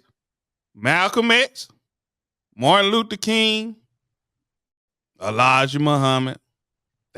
Y'all, my Muslim brothers, I got love for y'all, so don't hear me out. And even Louis Farrakhan. Hear me out. I said Malcolm X, Elijah Muhammad, Louis Farrakhan, and did I say Martin Luther King and all them? And Martin. Yeah, and Martin. Check this out. We was introduced to Malcolm Little, who was Detroit Red, was introduced to the world as Malcolm X. Mm-hmm. Malcolm X was brainwashed. I'm gonna give it to y'all way real. Malcolm X was brainwashed by Elijah Poole, who we call Elijah Muhammad. All right, keep going. I'm with you. Keep going. Then you got Martin Luther King, who was born Michael King, who was given the name Martin Luther by the government to shame Martin Luther of the Protestant Reformation. So keep going. We looking at a dude, MLK, when they gave him that name to shame the dude cause he went against what they was trying to do. And then you got, who else? I say Elijah Poole, which is Elijah Muhammad. Then you got Louis Farrakhan, which is Louis Eugene Walcott, who was trained by Malcolm Little, who was brainwashed by Elijah Poole. This is what I'm saying. Your birth name is Ricky Harper. Correct me if I'm wrong. My birth name is Roland McClendon Jr. That's me, all the way around the world. What I'm saying is, the knowledge that you gained, you stayed true to yourself. Then nobody brainwash you. Even when you was in your predicament, you were like, hold on, let me read this for myself. Yeah. So what I'm saying, the figures they gave us in the 60s, I believe Malcolm was in the end sincere, but he was an agent he was a tool used by the government. Let me just say that. I think he was sincere in the end. That's why they had to get him up out of here. When he recognized what time it was, let's get rid of him.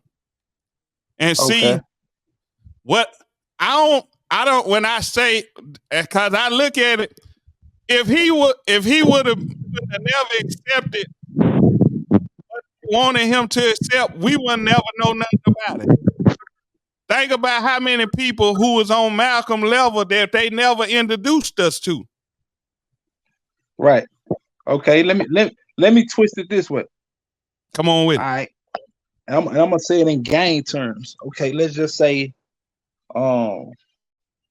this what I respect about Malcolm. In gang terms, you could say he was misled, like you said, brainwashed by who we were brainwashed. But as he looking at it, I'm only doing what I'm supposed to do because this man has changed my life for the better, right? Because as you know, if you get somebody's mind to believe in something, it can be right or wrong until they learn something new. They're gonna go at that motherfucker full force. So I'm with you. What you saying? In the end, he was sincere. What I respect about Malcolm, he actually went to Mecca and wasn't so brainwashed that he couldn't accept what he seen. You feel me? So once he learned better, he even went against them. Like, hold on, bro. Like, y'all got me for the last 7 years of my life, like going against the government, telling these folks we don't need to fucking fuck with y'all, just give us a part of this nation. I go over here, and the dude beside me is blue-eyed, white, and praying with me to the same God. So I respect that he came back and was willing to die, which is fucked up that he had to die, for what he believed in, and that y'all was playing with him like that. Because this what I say about street niggas, and this what I like about the sister street niggas, I hate about today's street niggas. At the height of every civil rights movement, at the height of the Islam movement, at the height of any movement, street niggas was reformed. Because Malcolm X was a street nigga reformed into believing in something. True. I think they don't tell us about Martin Luther King dad enough, because he was the one that really was on their ass. You feel me? As you probably know. You feel me? Absolutely. So everything is based on a mind frame. If I can get you to believe in something, I got you. See, most motherfuckers just worried about if he can beat my ass. Like, I whoop his ass for what that nigga talking about. Realistically, nigga, you need to put some good shit in your head to stand on. You feel me? So that's what I respect about Malcolm. Like, I agree with you. He was brainwashed for a little minute, but he didn't shelter himself to say, I'm gonna be closed off to learning something different. So when he went and seen what he seen, he like, whoa, hold up. Now y'all got to answer to this. Then these women coming back talking about you been fucking these underage. We ain't gonna even get into all that because I don't want nobody my husband think I'm down in this shit. But see, this is the thing with that.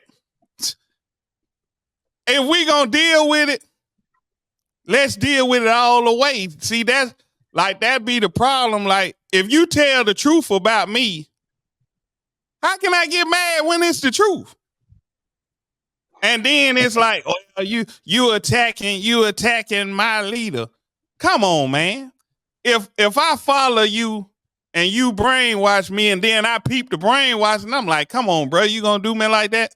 So you mad at me because I woke up? See, that's what I respect about him. This what I hated about Martin Luther King, but then I end up respecting him for.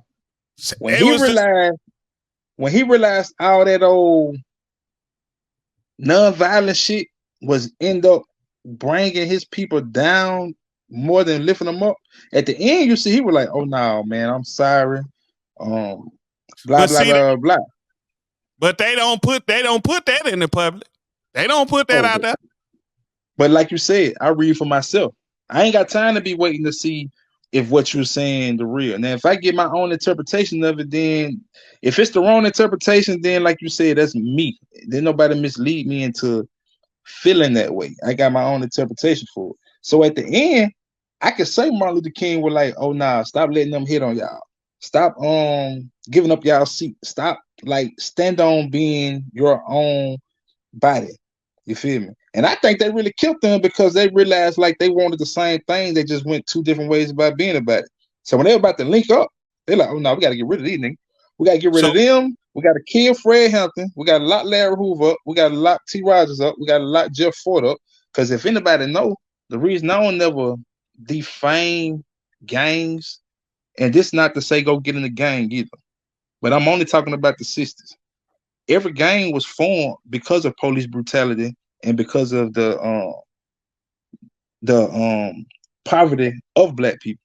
It didn't start out like go kill that black dude over there. man, You feel me? I got a line when I never released the song, but I put it out on the internet. I said, who would ever thought that the neighborhood watch would be the ones that the neighborhood watch? If you know, you know. Man. If you know, you know. You feel me? Now, what you saying that, how many people, okay, I'm gonna say with my job, it's like you can't even talk like that no more. Like But you but gotta that dumb everything down just to grab who you need to grab. That don't mean you go be dumb, but these kids' attention span so small, Roland, and they go from my son on up. You feel me? Like if you're talking to a kid right now, he gonna pull his phone out and look at the phone. but you know why Like though? like the 423 chain breakers is getting kids jobs, bro, and they calling us back saying, this time you send us a kid that can put his phone down for 10 minutes. Like what the fuck? Like so the So generation's so different. let me ask you this. So y'all got I'm just suggesting. See, this is what happens. When if you get me a job that I'm not trained for, what I'm gonna do on the job? Mm-hmm. You see where I'm going? I see where you're going, but all right, you 16, you 16 years old. We tell you either get a job or we can make sure your school get the program from the Chattanooga State the new thing led by Gerald Harris, where we sign you up for a trade. Okay. Pick either or. So I agree with you. Maybe they need to be trained, but we ain't used to that because we'll be talking about internship. I don't know why You we ain't never went into that. you But we gotta want think money at the end of the day. you gotta think about this though. They 16. We now we in the flashy now. So of course I'm gonna go over here because I'm thinking I can get the money now. You feel what I'm saying?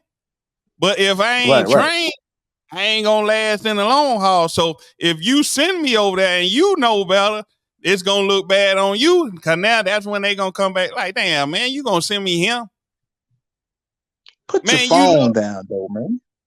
if I ain't put my phone down before you sent them to me, before you sent me over there, you know I ain't gonna put my phone down when I get over there. That's me. Man, damn. Listen, if I'm a crook on The money supposed to trump all though. it, don't. Listen, if I'm a fool without money, I'm a fool with money. And that's not calling nobody no fool, but I'm basically saying I'm gonna be the same person until I change. If Yeah. when you see me and I ain't got no money, I'm like this. If I'm getting a little money, I'm gonna still be like, that's just who I I agree am. with that. I agree with that. I agree So with that. you gotta have some. Okay, when you went to jail, you said that saved your life because it trained you. Damn, I gotta sit down. I'm missing what I love. I recognize for this instance.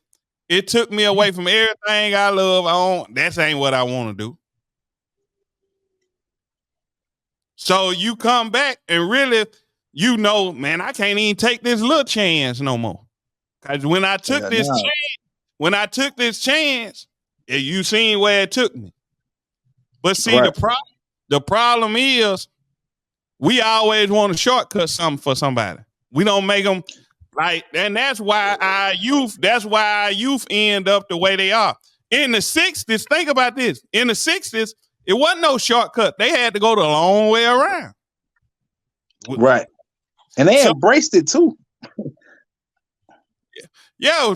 But see, the only thing about it, they got the leaders. This is my problem with the Martins and the Malcolms. They had the pulse of the community and they was brainwashed. So just think what they did to the whole community. You see what I'm saying? Not them, because I get at the time, me being a 41-year-old man now, I'm understanding damn. It's bigger than, because if you just fought the man, I'm wrong if I'm just faulting the man. They woke up, and what ended up happening, like you alluded to earlier, Sam Cooke was finna fund the movement. They killed him. When they killed him, you know what you're talking about now. Come on now. Come on now. So they got rid of Sam, who was finna fund the movement. They got rid of Martin. They got rid of Malcolm.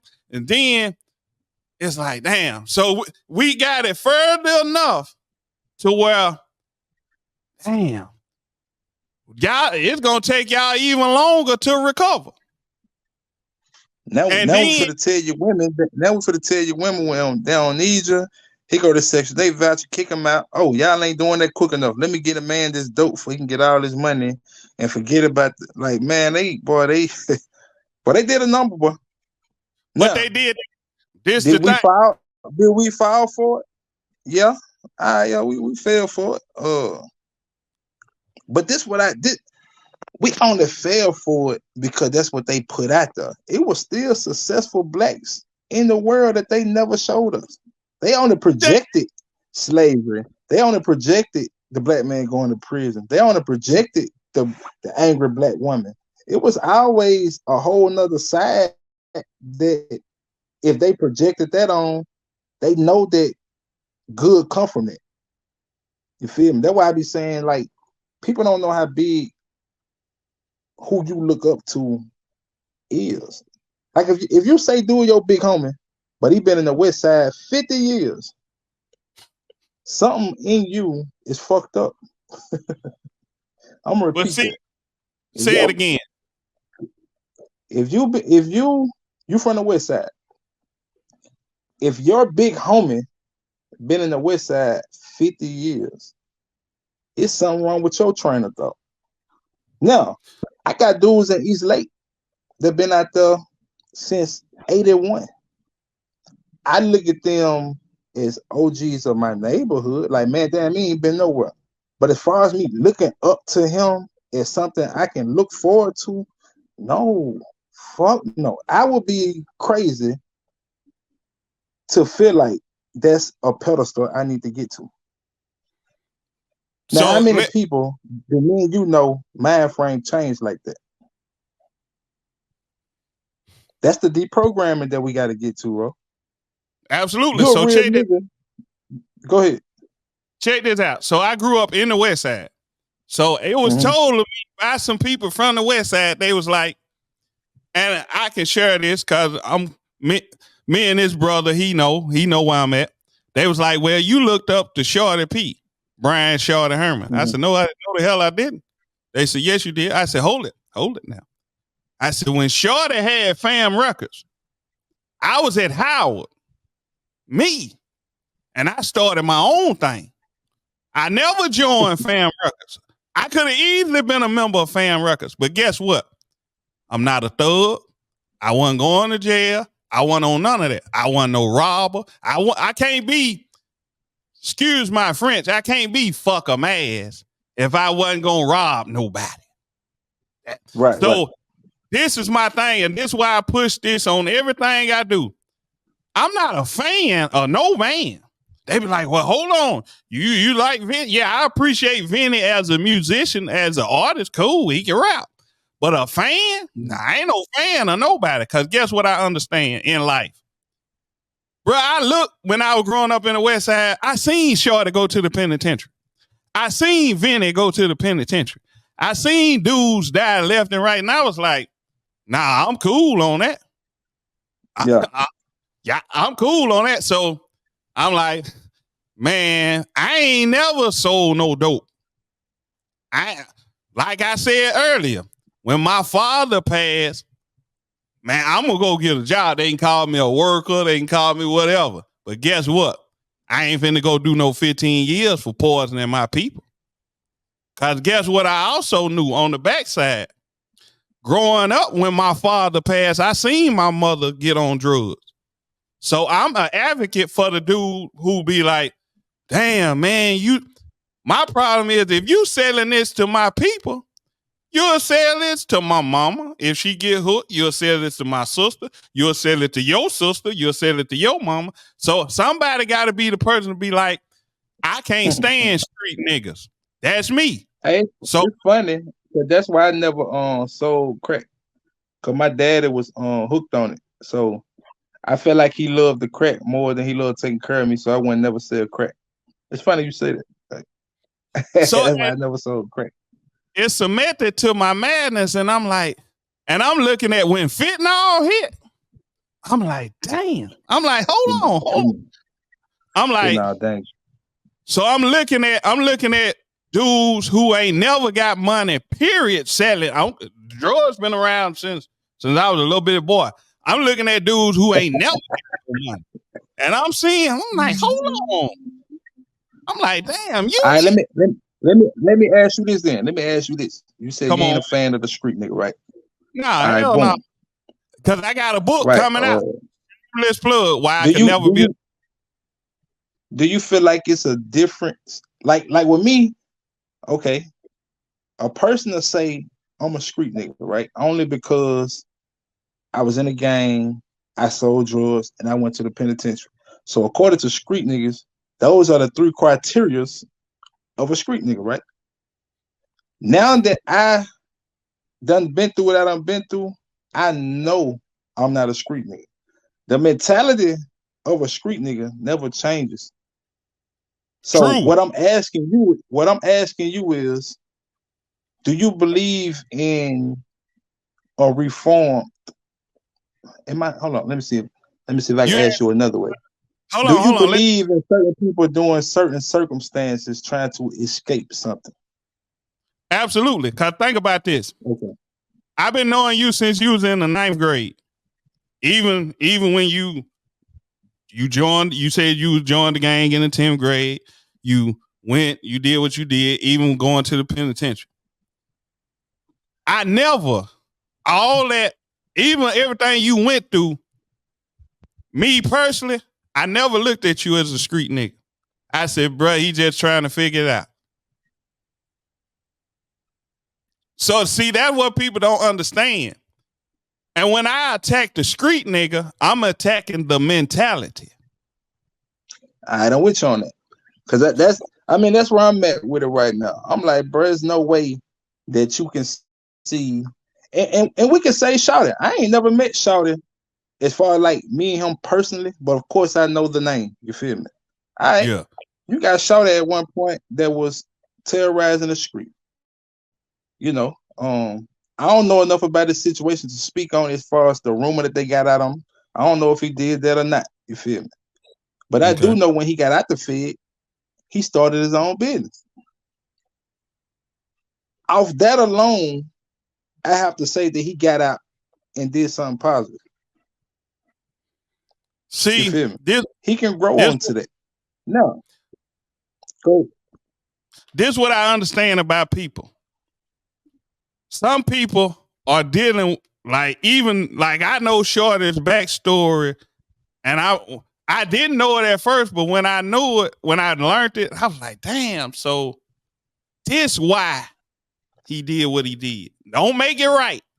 Don't make it right. Right. But my thing is the whole illusion of a street nigga is to get you to buy in to the destruction of your people.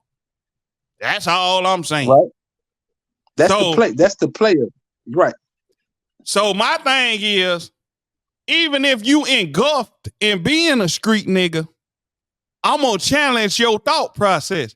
And first thing I'm gonna say, why I couldn't be a street nigga. And then I'm gonna get you to think, well, damn, he do make sense.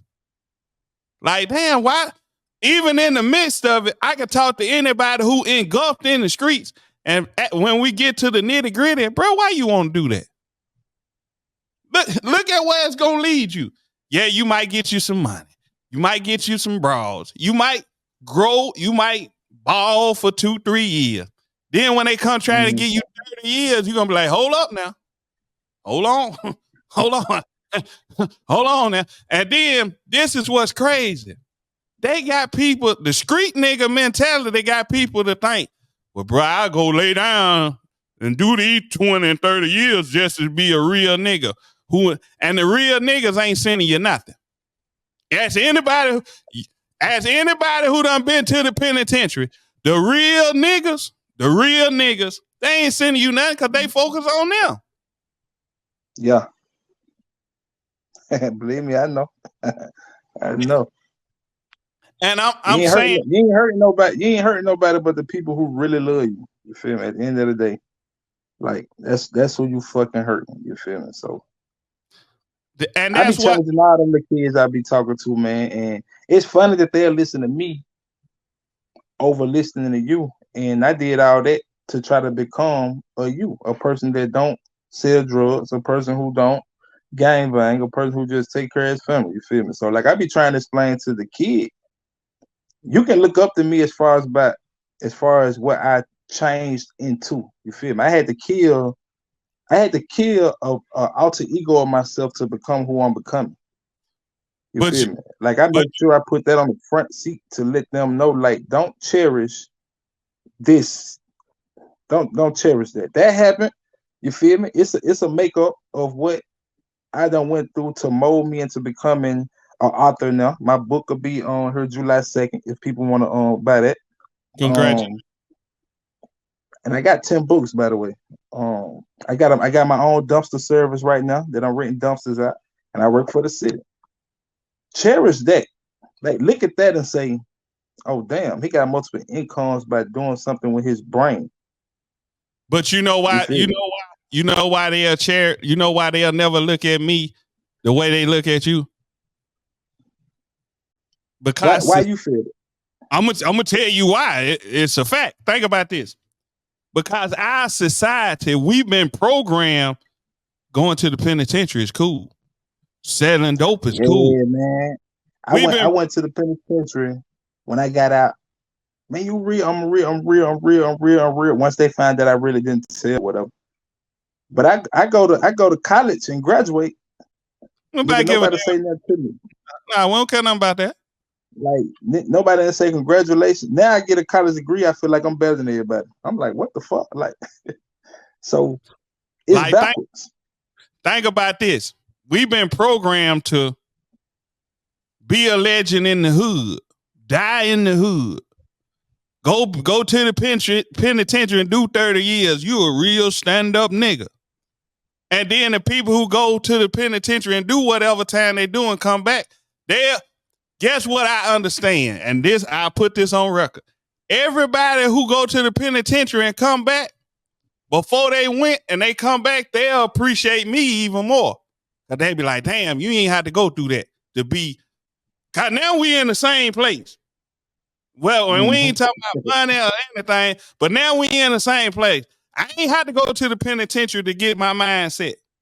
Not knocking nobody who did, but the people who do go to the penitentiary and come back and talk to me, they be like, damn, bro, I salute you. Cause you didn't take that route. Now, we was in the same circumstances. We dealt with some of the same issues, but you made it out without taking this detour.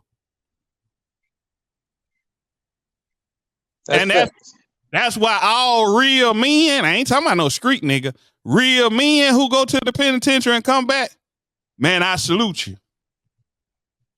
Yeah. how you separated that is basically what I'm trying to do with the chain breakers, bro. Like it's different between a man and a street nigga. You feel me? But Because if Ricky Hopper had a dude that he could have projected himself on to that was doing certain things, I probably wouldn't have never picked up a pack. You feel me? but Like some motherfuckers need a hand. You feel me? Like some I don't know why we never double back and help where we came from. We be so big on escaping that motherfucker that we never reach back. but You feel sometimes me? So man, I be think about go ahead. this. Think about this. This is what I want to challenge anybody to do. This is crazy. No knock on the city. Shout out to the chain breakers. But how many niggas? Well, I ain't gonna say niggas. How many men who been willing to help so you wouldn't have to go through what you went through, and they'll shun us. They ain't gonna let me. That's They that's ain't gonna let me. but that's why I Think about said it. in the beginning, like it's crazy that they'll look at me but won't look at you. But like They it's don't. They it's don't. like okay, this what I feel like that's the line should be though. If you're dealing with somebody who's in a game, they need to talk to me, but I need to make sure I show respect to you. You feel me? Like a motherfuckers get so big in their head, like power, motherfucker. When a person feel like they finally got some power and they never had no power, it don't matter where they get the power from, they'll abuse the shit out of it. You feel me? So everybody really can't be a mentor or a chain breaker or somebody like you that's trying to talk to that little kid because let's just say if I wasn't sure of myself and I'm using because now I get to go talk to this kid and saying, fuck Roland, bro, he can't do this. I hell no. Like that's dumb. You feel me? Because I can only take a kid only so far. If a kid wanted to be a podcaster or learn how to do editing, I need to introduce him to Roland. I don't know how to do that shit. You feel me? Like it's good to project certain people onto certain kids and all that. Like, but people want to be everything for somebody, and you really hurting them because you can only give them so much. And that goes with my son. Like, I'm his father for life. I'm gonna love him unconditionally for life. But at some point in his life, I gotta let him go and experience some shit. You feel me? Yeah, You can't coddle. that's how. You can't coddle the world into your own goddamn. I don't even know what word I'm looking for. I think people just get so stagnated into want to stay in a certain place that they hurt the people that's looking up to them. If I'm saying it the Mm, right way, you feel me? Like, yeah, and I think that's you, the good thing with us. Like most of us understand that I do need to introduce you to this person. You feel me? Like it don't need to be just me. Start with me, end with me. It need to be on a starting point, and then okay, you want to do this? I need to go over there. Blah blah blah. Somebody else had to pick the baton up. You feel me? yeah, And we understand it. You feel me? yeah. So we open to anybody wanting to goddamn. Hey, bro, this time y'all do that. Give me about 3, 4 kids who want to get into blah blah blah, and let me talk to them. Man, let's go. I got you. You feel me? So we very open to that. Cause I even challenge. I think I said it on the last thing, one of the last podcasts I did. I was like, why they don't give the breakers more money? And the reason I We ain't stated gonna that, we ain't gonna even talk. We ain't gonna even talk about that. like, this is why I We ain't stated gonna that even because, talk about that. like, it's like, okay, you got, I think it's 5 of y'all, right? Might be more It's now, but it's 7 of us. It's 7 of us, but it's 4 chain breakers and 3 victim service advocates. so okay, y'all in a cohesive unit. So my thing is Yeah, this: what be bothering me is they keep changing the players in the game because okay, the dudes, it was groups before y'all, and y'all, if y'all get together, say the pitfalls that y'all going through, the people before y'all would know, man, okay, you do it like this. Now, the goal is, the end goal is to change the community. So, right. okay, let's get together. damn who get the credit. Don't look at me. If you want to look, okay, you on that time, you want to deal with some real people who was in the streets. I wasn't. So I take you over here. I don't care. Just don't go to the penitentiary. Grow. I don't give a damn. I don't give a damn what. Just grow. Don't make the same mistakes these men made. I'm going to take you over here because they can tell you what it's like when you can't go home and you in the prison cell. Go over here and listen to them. So I don't need, the problem is people want the credit. Damn the credit. Let's grow. I agree with that. Yeah, simple. Egos, man. Yeah. So, I mean, like I say, man, I salute anybody who doing their thing. We ain't got to be on the same thing to work together. And that's what's going to help us get further. We need the chain breakers. We need people doing what I'm doing. But we also need to work together.